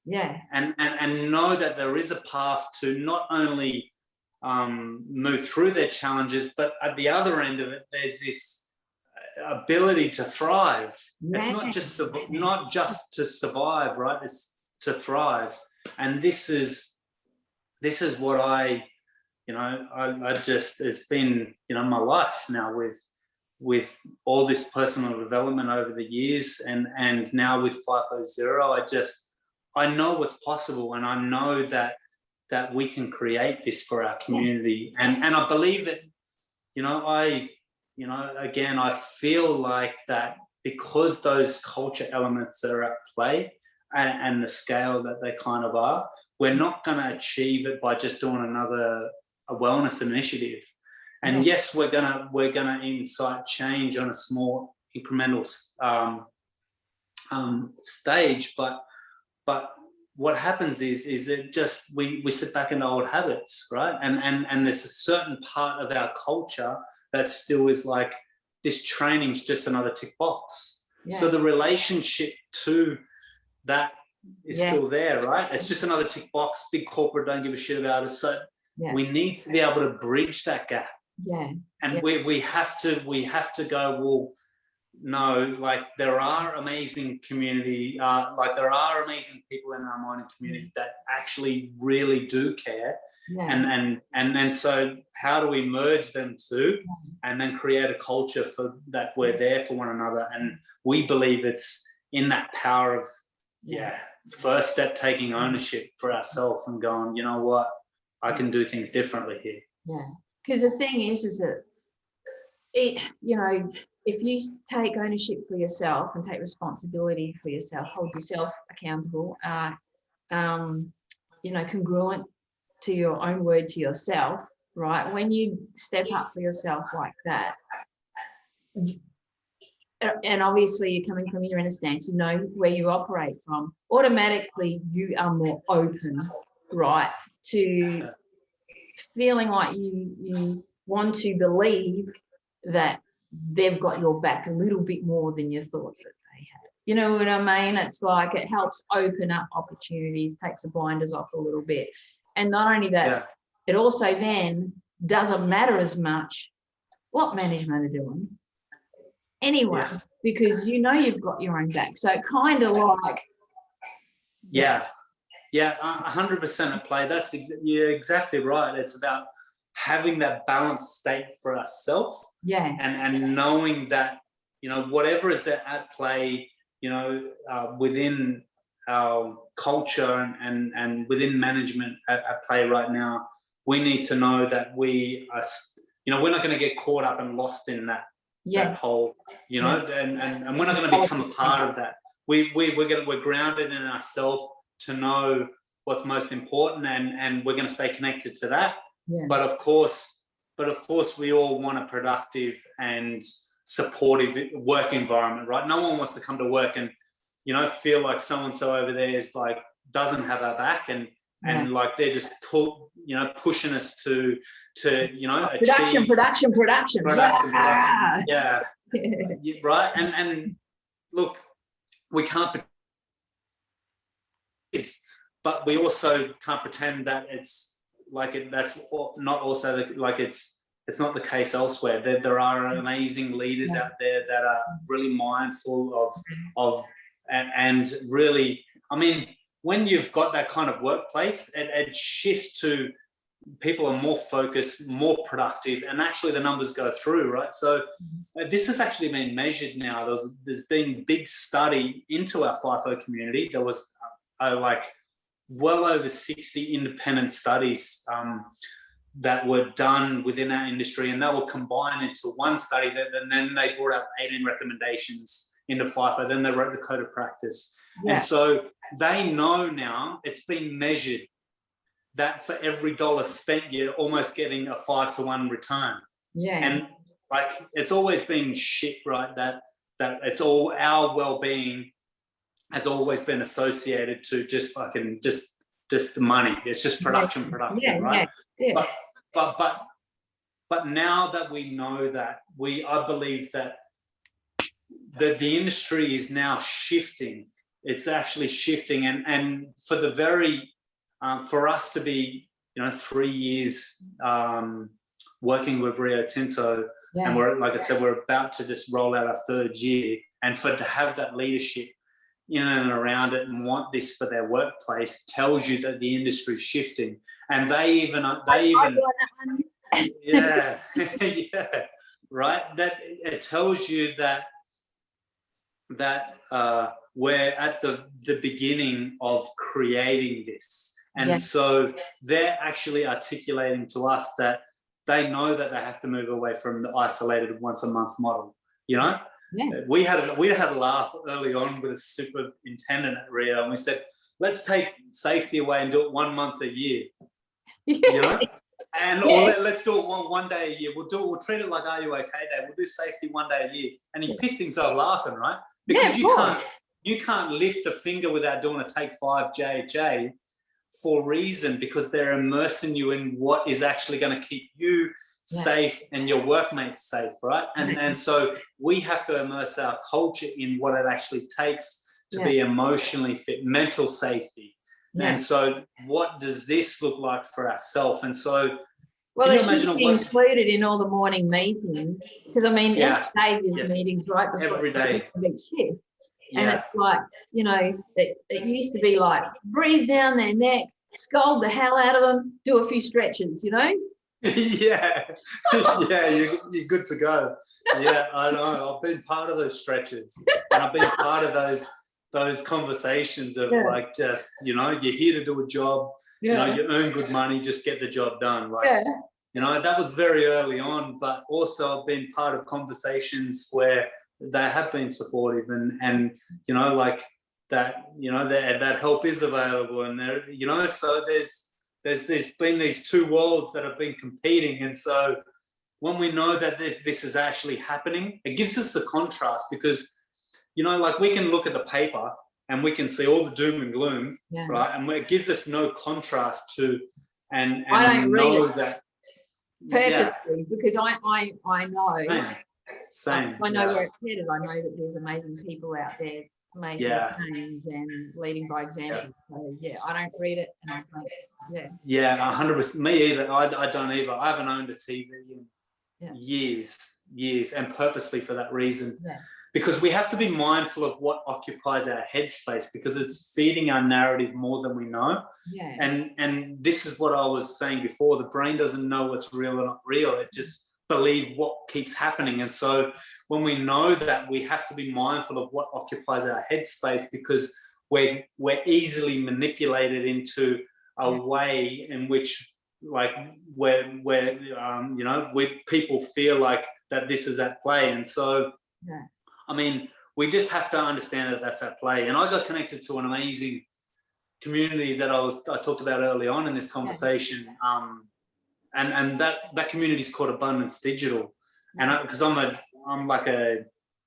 geek in that kind of thing. I love new technology, and I love emerging fields, and I love what's happening right now through human history. And that whole community is based on the world is coming into abundance, and that there's enough for everybody, but the models. There is. But the models in which what we've had throughout our history haven't allowed the distribution for everybody, and so or the belief either. And this is, that's right. So you can, that's right. And they talk about, about anchoring your day in what occupies your headspace, because you can watch the news, mainstream media, and just be filled with all this negativity and like the world's doom and gloom, or you can get connected to all the amazing things that's happened, and you can be a part of the change that's actually emerging, and we can help people see things differently, have a different life for themselves.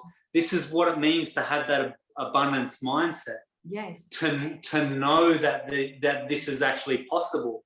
And this went into a big way for me in shaping FIFOzero very early on, because I lost my mate, like I mentioned, at BHP, and look, what I experienced, wasn't nice, and through that whole corporate process. And could things have been done differently? 100%. Were there amazing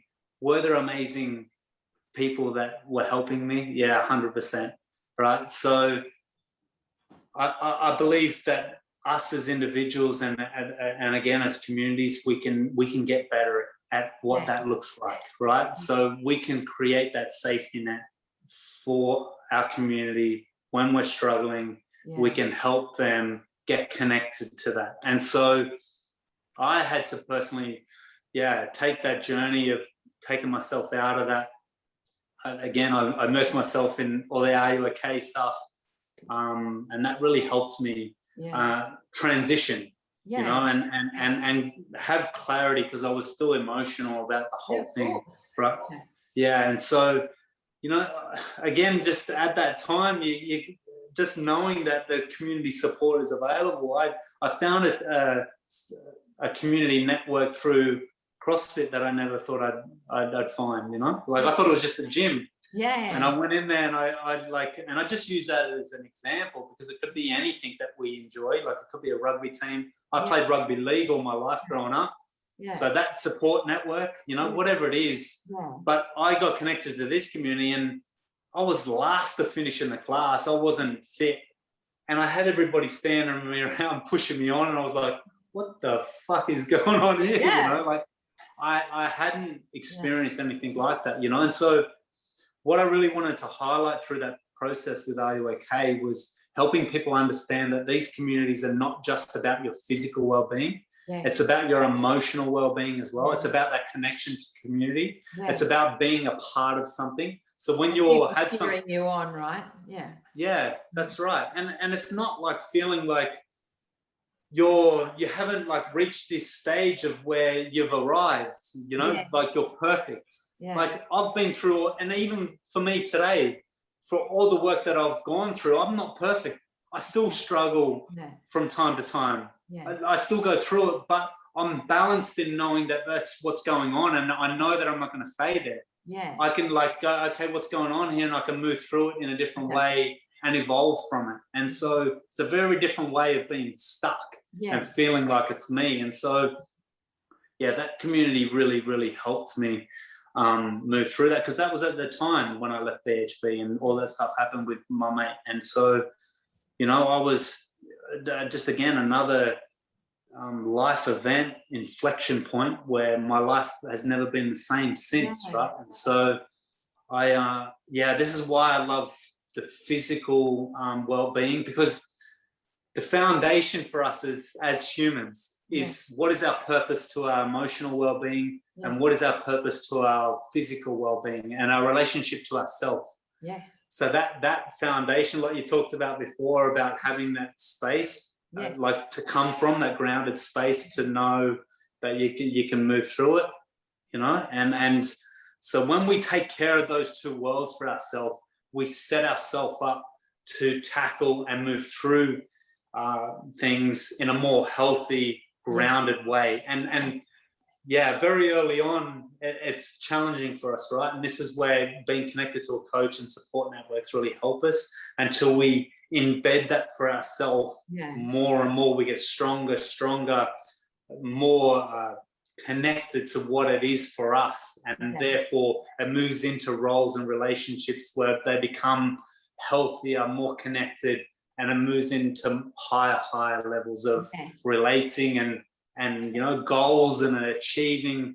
This is what we're meant to do. And so it's really, really exciting to understand that that's at play, because you can then understand, okay, I'm not flawed, something's not wrong with me. Yes, my signaling from my brain might be clouded right now. I'm foggy. I can't see the way through. But that might be a combination of drinking too much alcohol, having not enough sleep, not eating right, not exercising. If you're not doing all those things, of course you're gonna be clouded. Of course you're not going to be able to see, you know, what's available for you to break through. And so when we know that that's at play, we can set the conditions for ourselves as individuals. Remember I was saying before about my daily routine. I'm anchored in and around the routines and things through physical training, what enhances my creativity, what I love to play. When I'm immersed in that, literally from a biological standpoint, literally neurologically, biochemically, it's putting you in that state that allows you to be different. This like blows my mind. Like I think we, you know, we do take for granted like how our mind and body works big time. And, you know, I think we all have a lot to be grateful for, right? You know, to be for the capacity that we have to be able to transform in just incredible ways. And we see it all the time. And it's, you know, people often like look at someone else do something incredible and then they go, wow, you know, that's so good, but that's them. You know, they're lucky, or they're just got like it inbuilt into them and blah, blah, blah. But, you know, that's why I like having these conversations, right? Because you're taking off all the fluff and just get right down there, you know, and like, well, this is what's really going on, because then people get to understand more for themselves that they can do incredible things for themselves. It's not just a select few.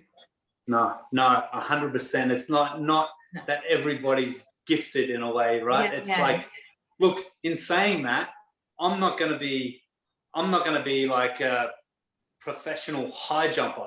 Like I literally don't have the physical attributes of like maybe the height. I'm not going to ever achieve Olympic level. I'm not going to be a sprinter, right? But in saying that, we all have this innate ability, like you said, when we move back all the bullshit that we've believed, you know, that what's going on, we come from a place of going, oh shit, no, I can be the very best that's aligned to what I actually want to experience. And it opens up what is most important to us. And it's just like, that's then, okay, then you can be the Olympic high lifter or the Olympic sprinter, just as a metaphor, but whatever is for you, you know, like that's where this notion comes from, be the best you, right? Like, and George, again, with his step 2 in his process, it's a process, and he's got Reinvent You. He's actually got a show that's called Reinvent You, right? So what does that actual process look like? You know, how does the best, what you know, like, how can we uncover where you're at today, remove all that bullshit, clean slate. Like, that came up just now. I've got connected to an amazing lady. Just I'm going off on a tangent now, but she recently connected to her because she's helping people that have been incarcerated and gone through a process like that to help them get through back into the workplace and with a clean slate. Yeah. Right. And she's actually wants to help them regain work in the mining industry as well. She's heavily influenced within the Kalgoorlie sector. And yeah, we've had amazing connection recently. And so, but this is the notion, right? It's that clean slate. Like, it's how do we all have a clean slate? Yeah. How do we all remove the bullshit? Yeah. You know, and have a clean slate and come from that grounded state to go, okay, what is it next for us? Yes. And I just love that, because that's a very real process for us all. And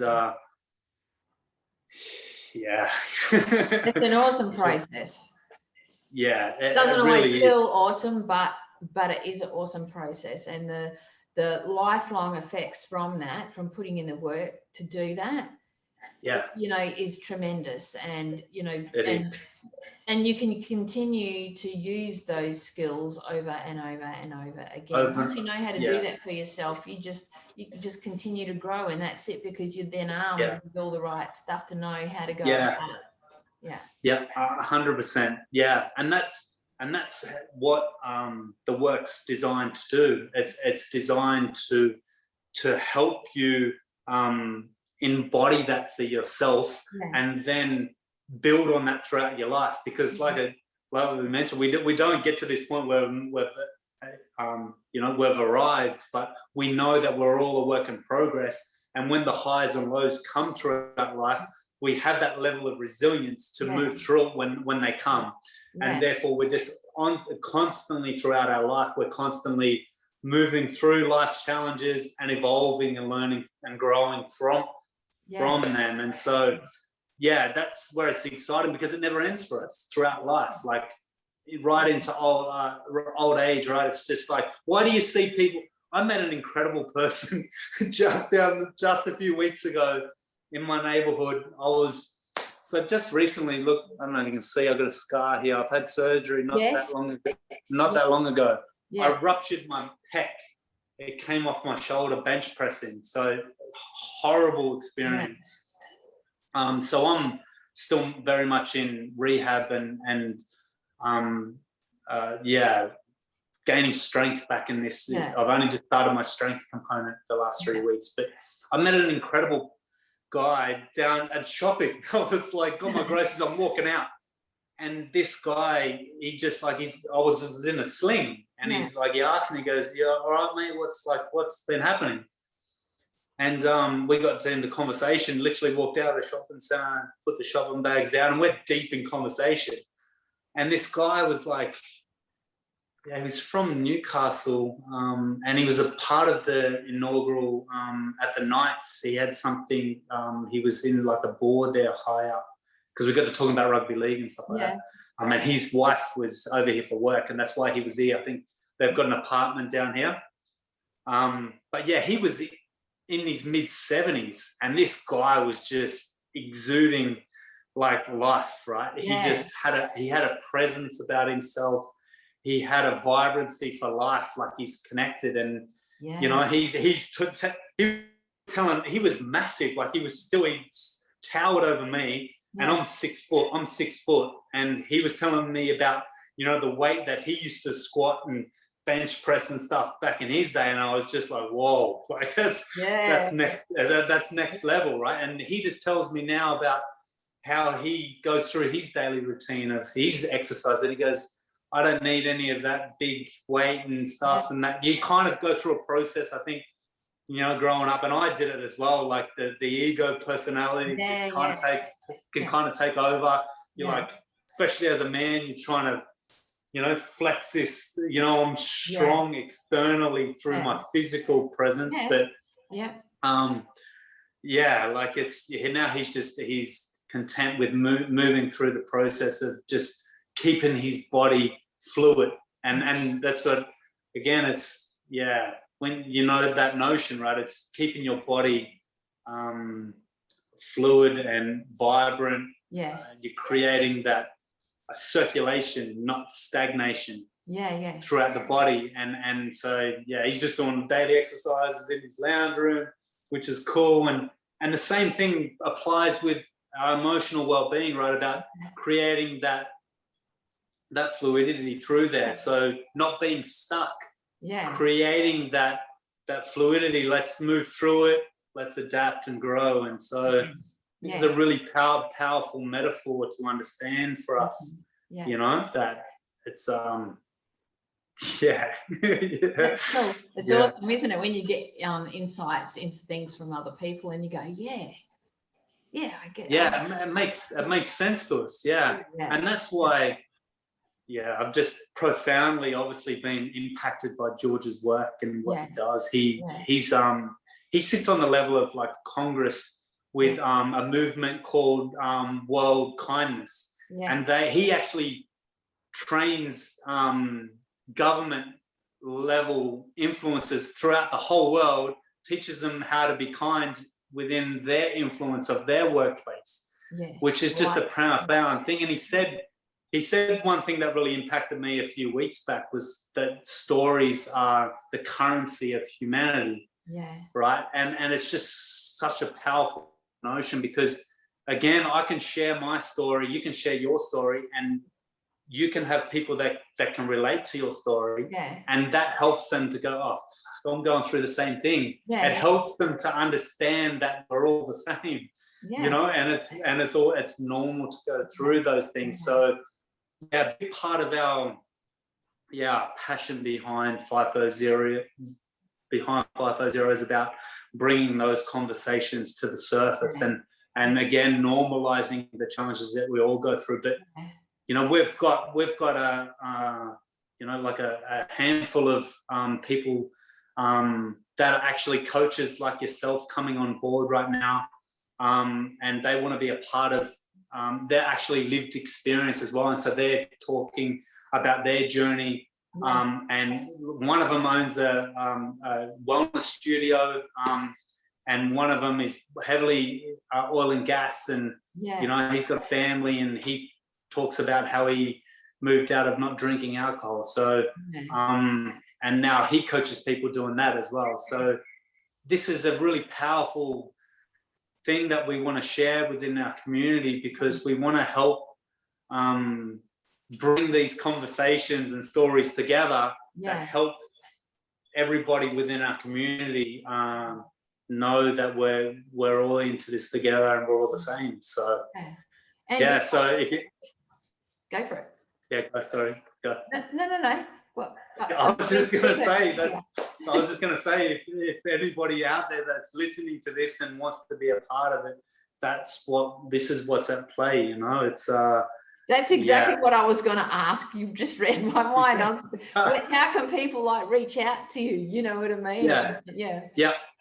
So you can see what we're about through FIFOzero.com. And you can connect through us that way, but social media as well.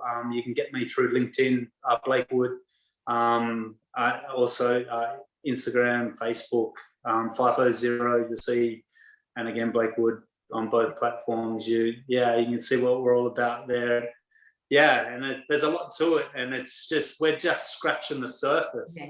You know, it's but that's what's exciting too, as well, you know, because it means, you know, if you look at the impact that you've had so far, and this is a scratching the surface, you know, imagine what's ahead. The possibilities are endless. 100% right. And I don't feel like it's been a more important time for us as well, outside of our FIFO community. You know, we're in a pandemic, we're in a crisis, we're in a new, like, our world's changed. You know, and mental health has gone through the roof. And isolation has been you know, it's upon us everywhere. And so, more and more this time now, we need to come together and understand that we have this ability for ourselves, and that there are amazing community out there that can support that for us. And that's an exciting thing. It is exciting. Thanks again for having us on, Mandy. It's it really is. I'm grateful for you to reach out and have us on. I think it's been an awesome chat in sharing what we both are about. Yeah, definitely. And I'm excited because as you know, it's been like a few weeks, and then I had to go away, went spent time with my parents, come back, and I was like, this was at the top of my list. I wanted to, you know, to have this conversation because, after seeing all the what men have gone through, especially FIFO and oil and gas guys, over the last, you know, couple of decades or few decades, it's just it's been heartbreaking, like really heartbreaking. And so, you know, I'm super passionate. I love seeing people, you know, helping with their quality of life and their mental health. And so when I saw the work you guys were doing, I was like, oh, we got to jump on Zoom. Yeah, we definitely had to. We're definitely here now, and it's I'm glad you did. It's just so important, and I think that we are just like at the very beginning of this, and the impact is going to show. You know, I believe that's just, you know, again, one of those quotes that came through with the Abundance Digital. You know, that like a crazy idea is the moment the day before it's a crazy idea, but the next day it's a breakthrough, right? It's it's just it's this notion that it's very possible for us, and I think on a scale how we can get so lost from that, like to actually now projectively outwardly we're trying to achieve not losing any more of our mates, like the target is 0. And like it's funny how we've lost that way as humans, right? It's like how can we believe that because there's you know, it's still out there that this is a pipe dream, that we can't create a culture or an environment where we can help everybody. I think is well, look, at the end of the day, there's no guarantees, right? But just because there's no guarantees, it doesn't mean you shouldn't, like, you know, aim for the stars. You know? And the impact that you have by doing that is incredible. And I mean, you know, just saving one life alone is priceless. You know, there's no value that can be put on that. And so, you know, what you guys are doing is not like it's prevention and saving lives. You know. 100%. And I feel like that needs to be, you know, if that's our focal point, like that's where our focus is, right? It's like it's a very interesting. It wasn't long after that we launched that Jacinda Ardern from New Zealand, right, has shared that it's like that's her focus for New Zealand. It's 0. It's like, so how can we lay that as the foundation?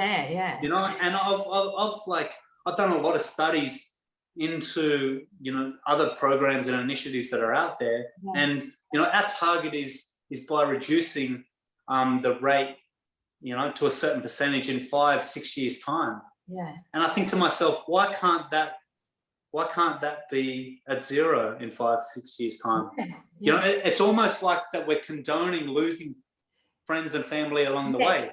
You know, so I just think, especially in this time of exponential technologies and our ability to accelerate our message on a scale that hasn't been seen before, I think this is where our attention needs to be. And I really feel like that, you know, I don't feel like that we obviously don't have people within our industry starting in the very industry. That's where they're at. Yes, they might have a lot going on and they see it as an avenue to get ahead, but they're still with us, right? And so why can't we not lose anybody in that space? And then bring them up, and then you know, just give them the resources, I think is very real. I do too. Go you guys, this is exciting. Something that we could talk for hours, right? Because we're just passionate about it. So thanks again for having us on. And I believe that we could even do future ones, and I'd love to connect more often. I'm already thinking about, you know, the next one. Oh, I haven't asked you yet, but I was thinking about that. So that's good. In alignment with that. I'd love to do more and more, and yeah, happy to connect whenever we can. And yeah, I'll keep you posted on updates what we're doing with FIFOzero. Like I said, we've got people coming on, and there'll be opportunities for you to be able to be involved on whatever capacity you can be. So, and to anybody that hears this, the same as well. So if you feel drawn to it, please reach out. Yes, thank you so much. I'm really looking forward to catching up with you again soon. Yeah, me too, Mandy. Thanks again. Big hugs. Yeah, saying bye. See ya. Hey, beautiful man. If you're going through stress, need insight, direction to lighten the load, brother, and support during these challenging times, reach out to me. It's no secret that there are so many men suffering at the moment, amazing men, and they're so keen to get help, but don't know what that looks like. So I've created a 6-week one-to-one resilience coaching package for men with one-to-one coaching calls and support via Facebook Messenger and WhatsApp in between calls to help put yourself back in the driver's seat of life. And there's a strong level of trust that goes hand in hand with walking by someone's side during their challenges and their celebrations too. And that's what I'm here for, brother. So message me and let's find your path to true resilience.